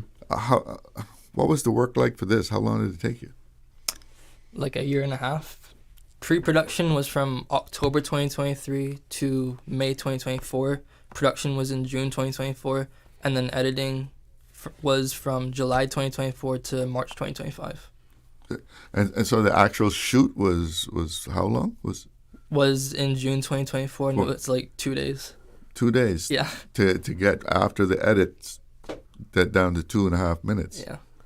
Yeah. So give them an idea of what you were doing in pre-production. Like, what does that mean? So in pre-production, pretty much, Badir was nurturing what I had. I had the script on Google Docs, and then he's the one that introduced me to Final Draft 13, which is like an industry standard screenwriting or script writing software. And he was teaching me how to use it and had me transfer the script into that. And then we were trying to polish the scene that we did so that we could print out the script and then start like with recruiting people, getting more and more people on board. And then it got to shots, the shot list and everything. And what else? Yeah, I mean, we scouted locations. So we needed a bedroom, we needed an alleyway. So sponsors. So we literally, you go walking around. That's what scouts do. You walk around and you have the location on a script. And Hampton provided us the room at the end of the day, and Kirk Freeport allowed us use of their alleyway on Cardinal Avenue. At the end of the day, you got to talk to these people. You got to tell them what you're doing, and You're not going to mess up their property. Exactly, And then CIS allowed us the hallway for the flashback scene, the childhood bullying scene that instigates the big action that happens towards the rest of the short film. Now, you two have just jumped into the water and started swimming. If a young person wants to try and do filmmaking, what would you say to them? You go first. You're younger than me, so why don't you answer that?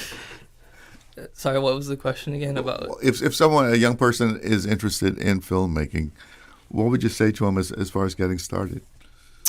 I know it's simple, but just start. Yeah. Get a camera. Yeah, and also people networking and collaborating is so important. You can't do it all on your own. No one ever makes it all on their own. They have a team backing them, whether you see them up front or not. Mm-hmm. And continue to educate yourself. No matter how much you know, there's still so much more you don't know that you could learn and that you need to learn. So we have ChatGPT. You can ask it. It's 100 times better than Google. And we have YouTube, and we just have the internet. So we have all that stuff, those free resources. But real quick, anything to add to that? Well, I thought it was interesting that you asked, get a camera, right? Because, when you look at even any movie and you look at Awesome Man, we spent 1.5 years producing the film, but we pressed record only for a few minutes, right? So that tells you that as important as the camera is, it's still a small part as well of the whole project, right? So, if there are people out there, young kids who maybe camera isn't for them, but maybe they still like movies, there's tons of opportunity for you in this space, right? You need to produce, you need to be able to talk to locations, you need to be able to convince them to shoot there, you need to be able to, and, we had a casting process for all of these actors where they came in. It's a real collaborative effort. Exactly. Sure. You need a ton of people skills, you need administrational skills, you need a wide sector of skills. So I would encourage, anyone who is interested in film to have a look at the depth and the breadth of the scope of filmmaking, because there's probably an area that you can fit in, and also that we need here in Cayman. We have a lot of camera guys. Asher, Badir, thank you so much for coming in and telling us about this. Good luck. Thank you so much for having us. It's news time. Since 1976. Covering Grand Cayman, no Cayman, Cayman right. One small step for man, one giant leap for mankind. Radio Cayman in the Cayman Islands. From Radio Cayman's newsroom, this is Headlines. The Headline News is brought to you by Kirk Market. Radio Cayman Newsroom Headlines. I'm Jevy Ebanks. Carol K. Scott was found not guilty on Friday by a jury of her peers on charges of handling stolen goods. The 3-day trial featured testimony from Ms. Scott herself, law enforcement officials, and representatives from the pawn shop central to the case. The 7-member jury deliberated for approximately 20 minutes before delivering their verdict. Following the acquittal, Ms. Scott's bail conditions were lifted, and she's been formally released. The case was brought by Angelique McLaughlin on behalf of the Crown. In regional news, Jamaica has welcomed over 2.3 million visitors in 2025, generating US $2.4 billion in earnings as its tourism sector rebounds from Hurricane Beryl. Tourism Minister Edmund Bartlett announced a 2% industry growth in the first quarter, contributing to a 1% rise in overall economic performance. Speaking at the Christmas in July trade show in Kingston, Bartlett urged local entrepreneurs to meet rising demands for Jamaican-made goods, warning that imports could cause earning leakage. He expects a stronger quarter ahead, with tourism now returning to pre-Beryl levels. Trinidad and Tobago Police Commissioner Alistair Guevara has launched an investigation into the leak of sensitive information surrounding a sexual assault case involving attorney Martin George. The Trinidad and Tobago Police Service condemned the public release of the complainant's identity and statement, which violates the Sexual Offense Act. George was charged last week in Port of Spain for grievous and indecent assault and was granted a Trinidad and Tobago $150,000 bail in order to avoid all contact with the victim. The Law Association has also called for accountability as authorities stress confidentiality and legal protections for victims. That's your latest headlines from the Radio Cayman newsroom. I'm Jevy Ebanks. www.radiocayman.gov.ky. Check out our social media pages: Facebook, YouTube, X, formerly Twitter, Radio Cayman Headline News.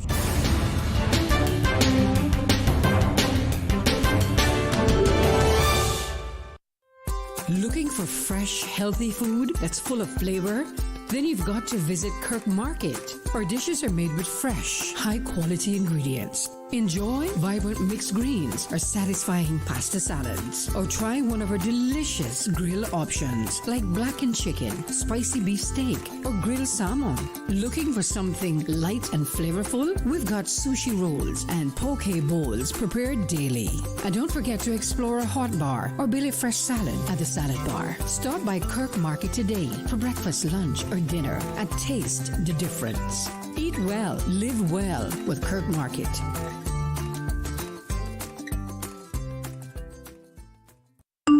Did you know ordering your favorite sandwich from Subway just got easier? Yeah, picture this. No more waiting in line. No more fussing with cash. Just the delicious taste of Subway at your fingertips. With our new app, ordering your go-to sub is as easy as a few taps on your phone. Plus, receive exclusive deals and earn loyalty points with every purchase made on the app. Download the new Subway app today and get ready to ditch the lines and drive straight into your flavor. Visit the App Store or Google Play Store on your mobile phone and search for Subway Cayman Islands. Subway. Eat fresh. This summer, choose from 10 international destinations for your vacation with Cayman Airways. Explore New York, discover Denver, roam Los Angeles, play in Tampa, shop in Miami, tour Panama, uncover Havana, hike in La Ceiba, jam in Kingston, or relax in Montego Bay. Connecting flights are also available from the sister islands. Cayman Airways offers more international non-stop flights to and from the Cayman Islands than any other airline, and the lowest rates for checked bags. Book today at CaymanAirways.com, download our new mobile app, or call Cayman Airways reservations on 949-2311. Come fly with us and relax with your uniquely Caymanian airline. The best foundation you can wear is glowing, healthy skin. The offices of dermatologist Dr. Wayne Porter specialize in enhancing your skin's well-being. Whether you're seeking advanced skincare, including any skin cancers, Botox, filler, cosmetic skin enhancements, or simply looking to reduce wrinkles, Dr. Porter offers a full-service dermatology and dermatological surgery practice. For more information, email drportercayman@gmail.com or call 946-9020. That is 946-9020.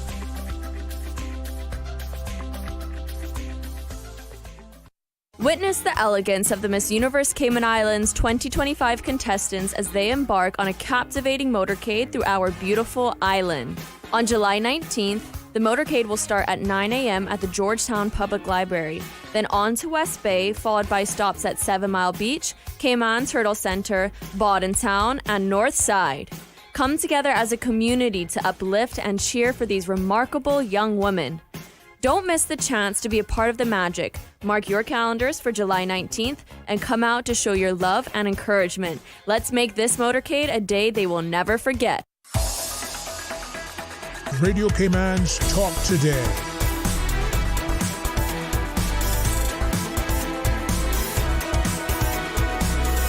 What is on your mind, Cayman?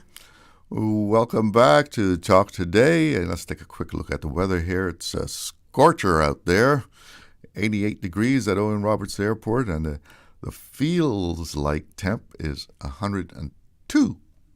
Whoa.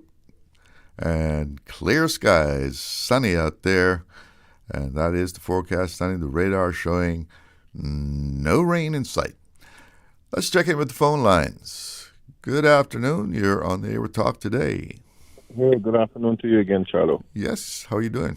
Not bad. I fall back because I knew you were on a rush for time, and listening to the minister's response to my thoughts, I suspect he may not have fully appreciated what I was saying, and if he didn't, then perhaps some of your listeners did not either. And I want to make sure that I'm clear, because the minister alluded to training not being a problem. I didn't allude that training is the problem.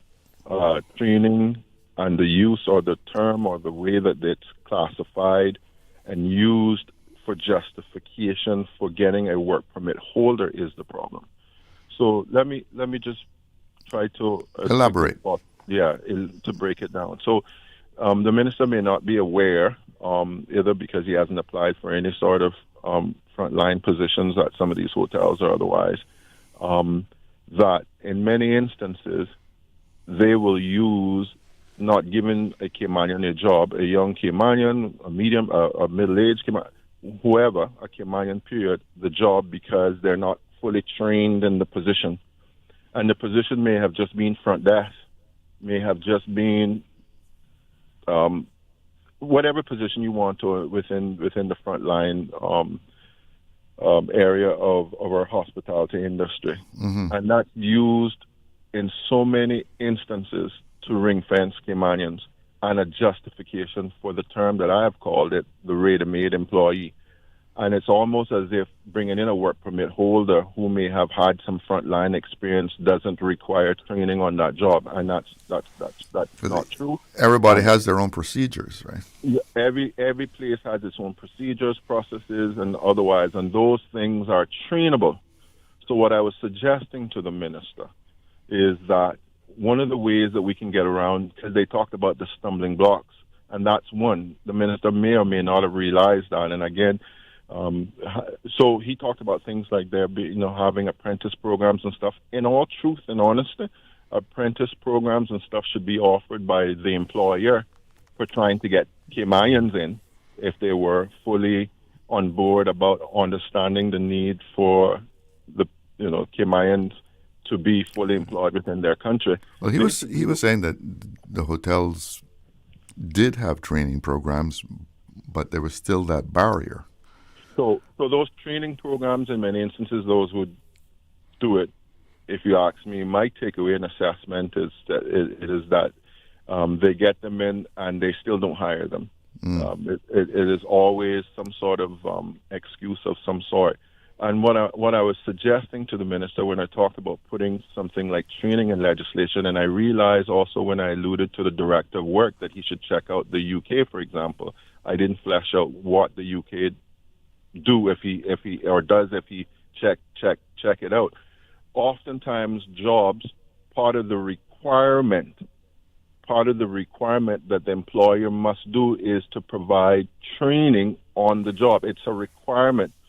So it takes away the loophole and the kind of loose sort of decision making that our employers will do to justify getting an expatriate by saying this person isn't trained. So that is a requirement in the UK? Well, put it this way: if it isn't, it certainly is. Yeah, it is though, because I've checked it out. It is where training is a requirement on the job. So the most job advertisements for most UK jobs will say, you're entitled to this 2 weeks of training or 3 weeks, depending on the job.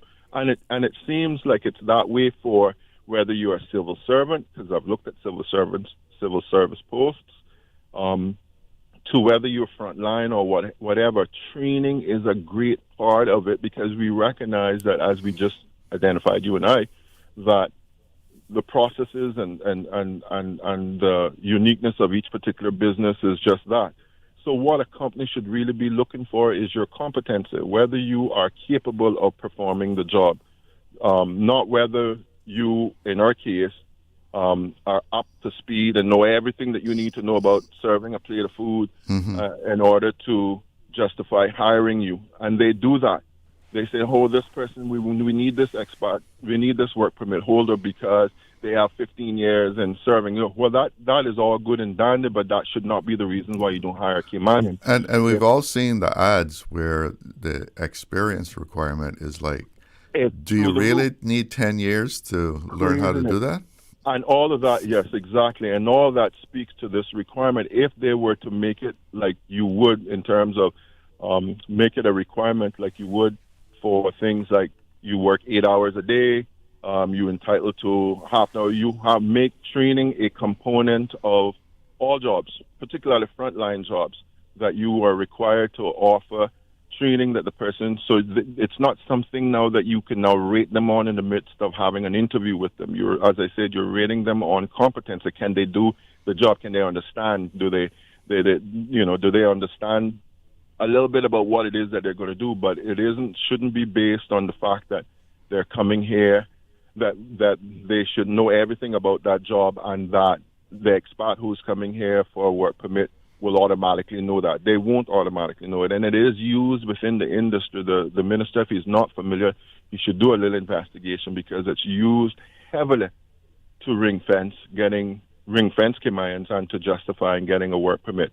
And there's one more thing I'd just like to say before I get off, and it is, and some may be a little bit surprised at this, but I think if the minister haven't, and I think I've heard him, and probably it's not the focus now for him, because I admire his laser focus for making sure that we get it right in this legislation. I imagine that there are a great deal of many expatriates, and when we think about what's happening in other countries, particularly even in North America, for example, where there are a great deal of expatriates who may get whim of some of these legislative changes that we're thinking of doing or implementing, and they're getting a little bit nervous and that sort of thing. I think there needs to be something that says, hey, listen, this is not about you.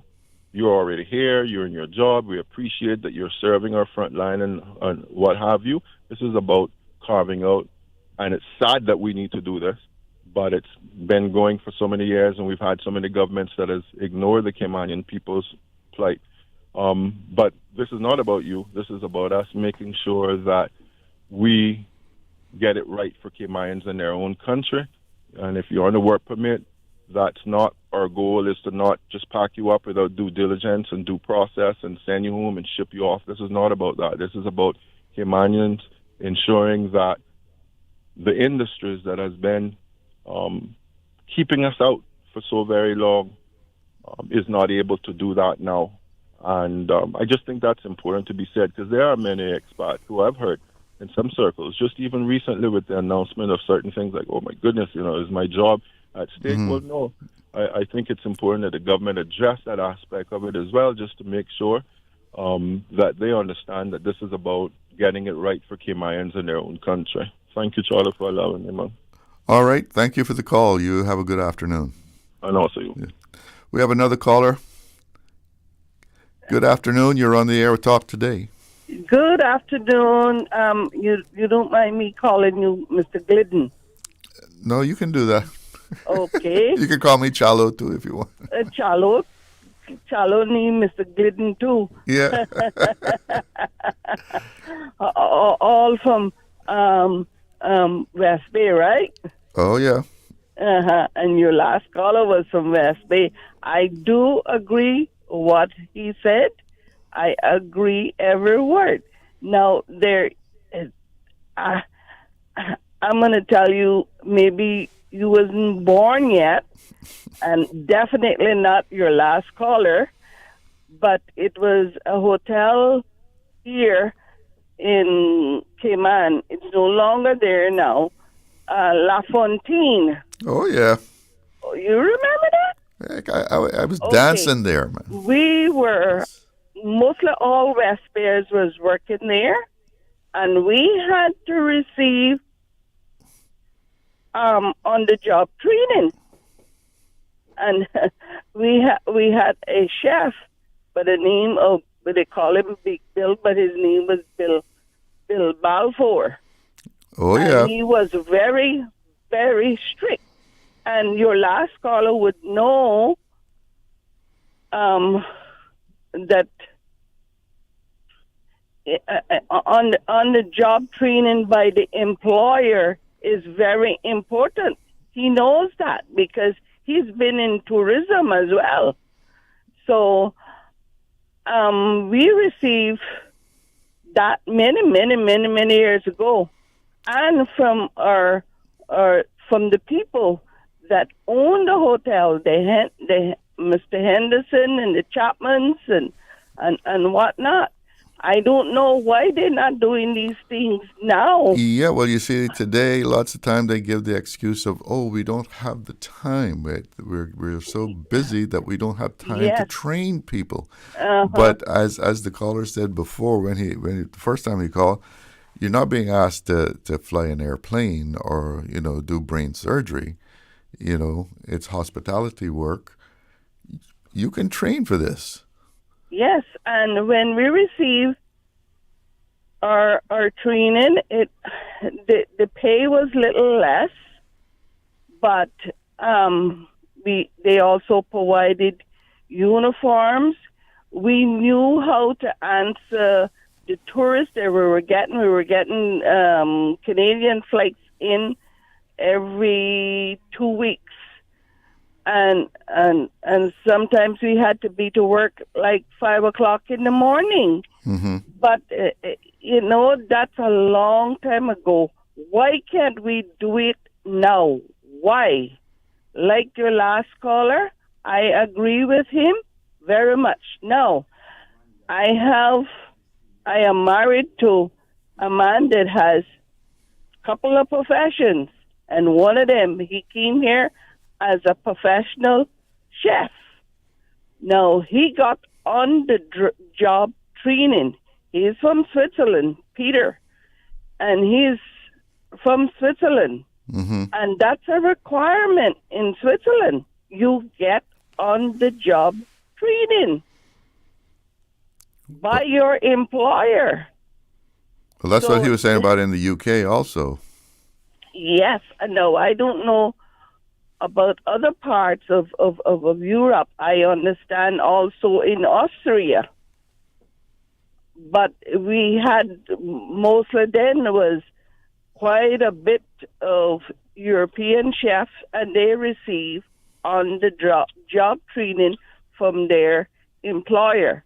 Now, it's unbelievable. This little small island, what is really slipping through our hands, and we're talking about tourism. Tourism, that's one of our industries. Why not train your people properly? And another thing, those that we get in here from foreign, they know nothing about Grand Cayman. Not even the some of the taxi drivers or tour operators, because I've had some to even stop by me on the road and ask me if I was a Caymanian, and I said, oh yes, born and bred with a big family, but he didn't know where Macabuca was in the crack camp in Northwest Point.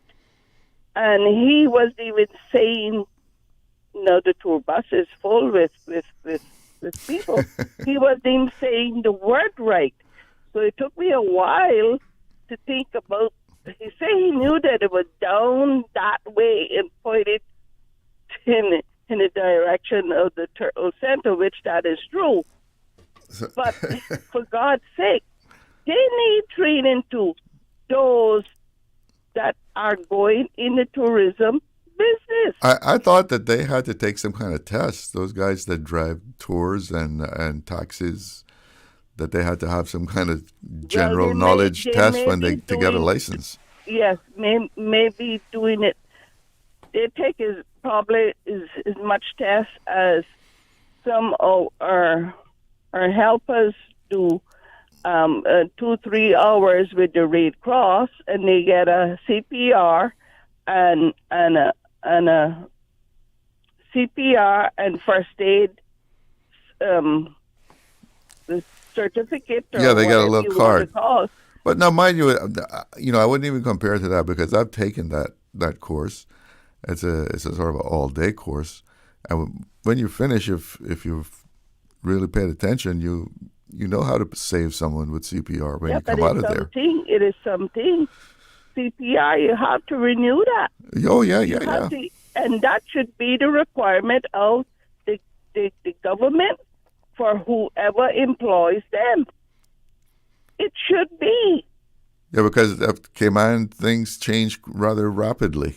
Yeah, exactly, So, exactly. What But was I there know yesterday might not be the same thing that was there today, right? Yes. So I'm gonna thank you, and I'm gonna take the last caller, and I hope I'm not, but that's Dwayne Ebanks from Northwest Point, from West Bay. So that was the last caller. So I thank you, and you have a good afternoon. Well, thank you very much for your call. Okay. Thank. Yeah, a lot of people, back in the day, they went into the hotels and probably never had had that kind of work before, but they were trained, and they did it very well after receiving that training. And I know, talking to people that had worked in the tourism industry back in the day, a lot of Caymanians, developed relationships with the guests. Guests would leave, and then they would write to the people that had served them in the hotel, and it was like this whole personal thing. We have another caller. Good afternoon. You're on the air. Hello. Hello. You're on the air. Well, you can.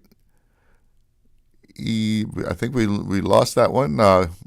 If you're listening, you can give us a ring back, and we'd be glad to talk to you. And people, if they're given the opportunity and trained, can do the work. Because in the hospitality industry, you have to know what you're doing.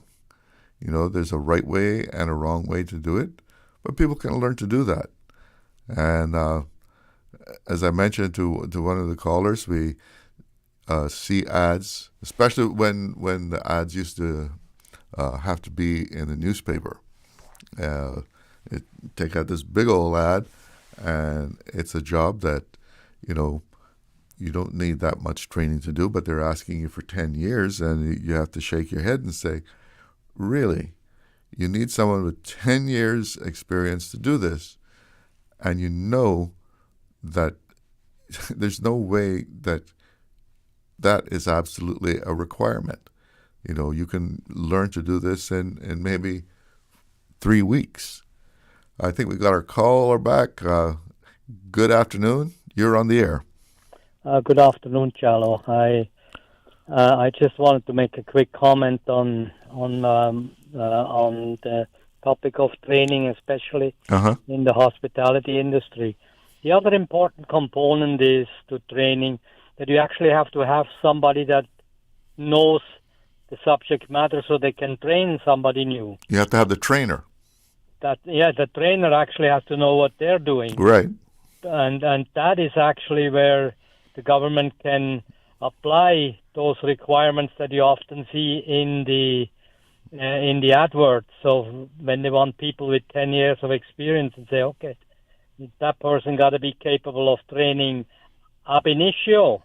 We're talking about, because of the salary structures and everything, we're talking about school leavers, right? You have a school leaver. The people that do that job at school, they found that the person has an aptitude for the kind of people skills you need in the hospitality industry.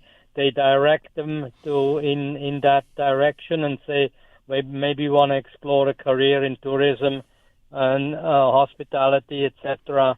And once the person has, at that point, all the candidate needs is the basic ingredients.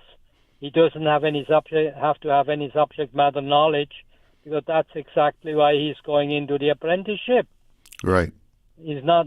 Nobody falls from heaven with all knowledge. Everybody has to learn, and the only thing that changes later on in life, once you completed an apprenticeship and you are certified in a certain occupation, The only thing you have to learn when you go to a new place is how they do it there. Yeah, because everybody has their way of doing it. Exactly. They all use plates to serve the food. They all use pots to cook it in. Kitchens are hot and all that kind of stuff. It's the same. But there are differences between different establishments, as we know when we go there as guests and we choose which one we go to because of certain peculiarities that appeal to us, whether we like the way the waiting staff is working, or we like the way the food tastes, or the type of food they prepare, or anything like that. So that's different from one place to the other, but the basics remain the same. And the basics is what you teach a new person into the industry. And in order to teach that person, you need a trainer that knows what they're doing. And if there is an absence of these training programs in the local businesses, it's because the owners of the business have no interest in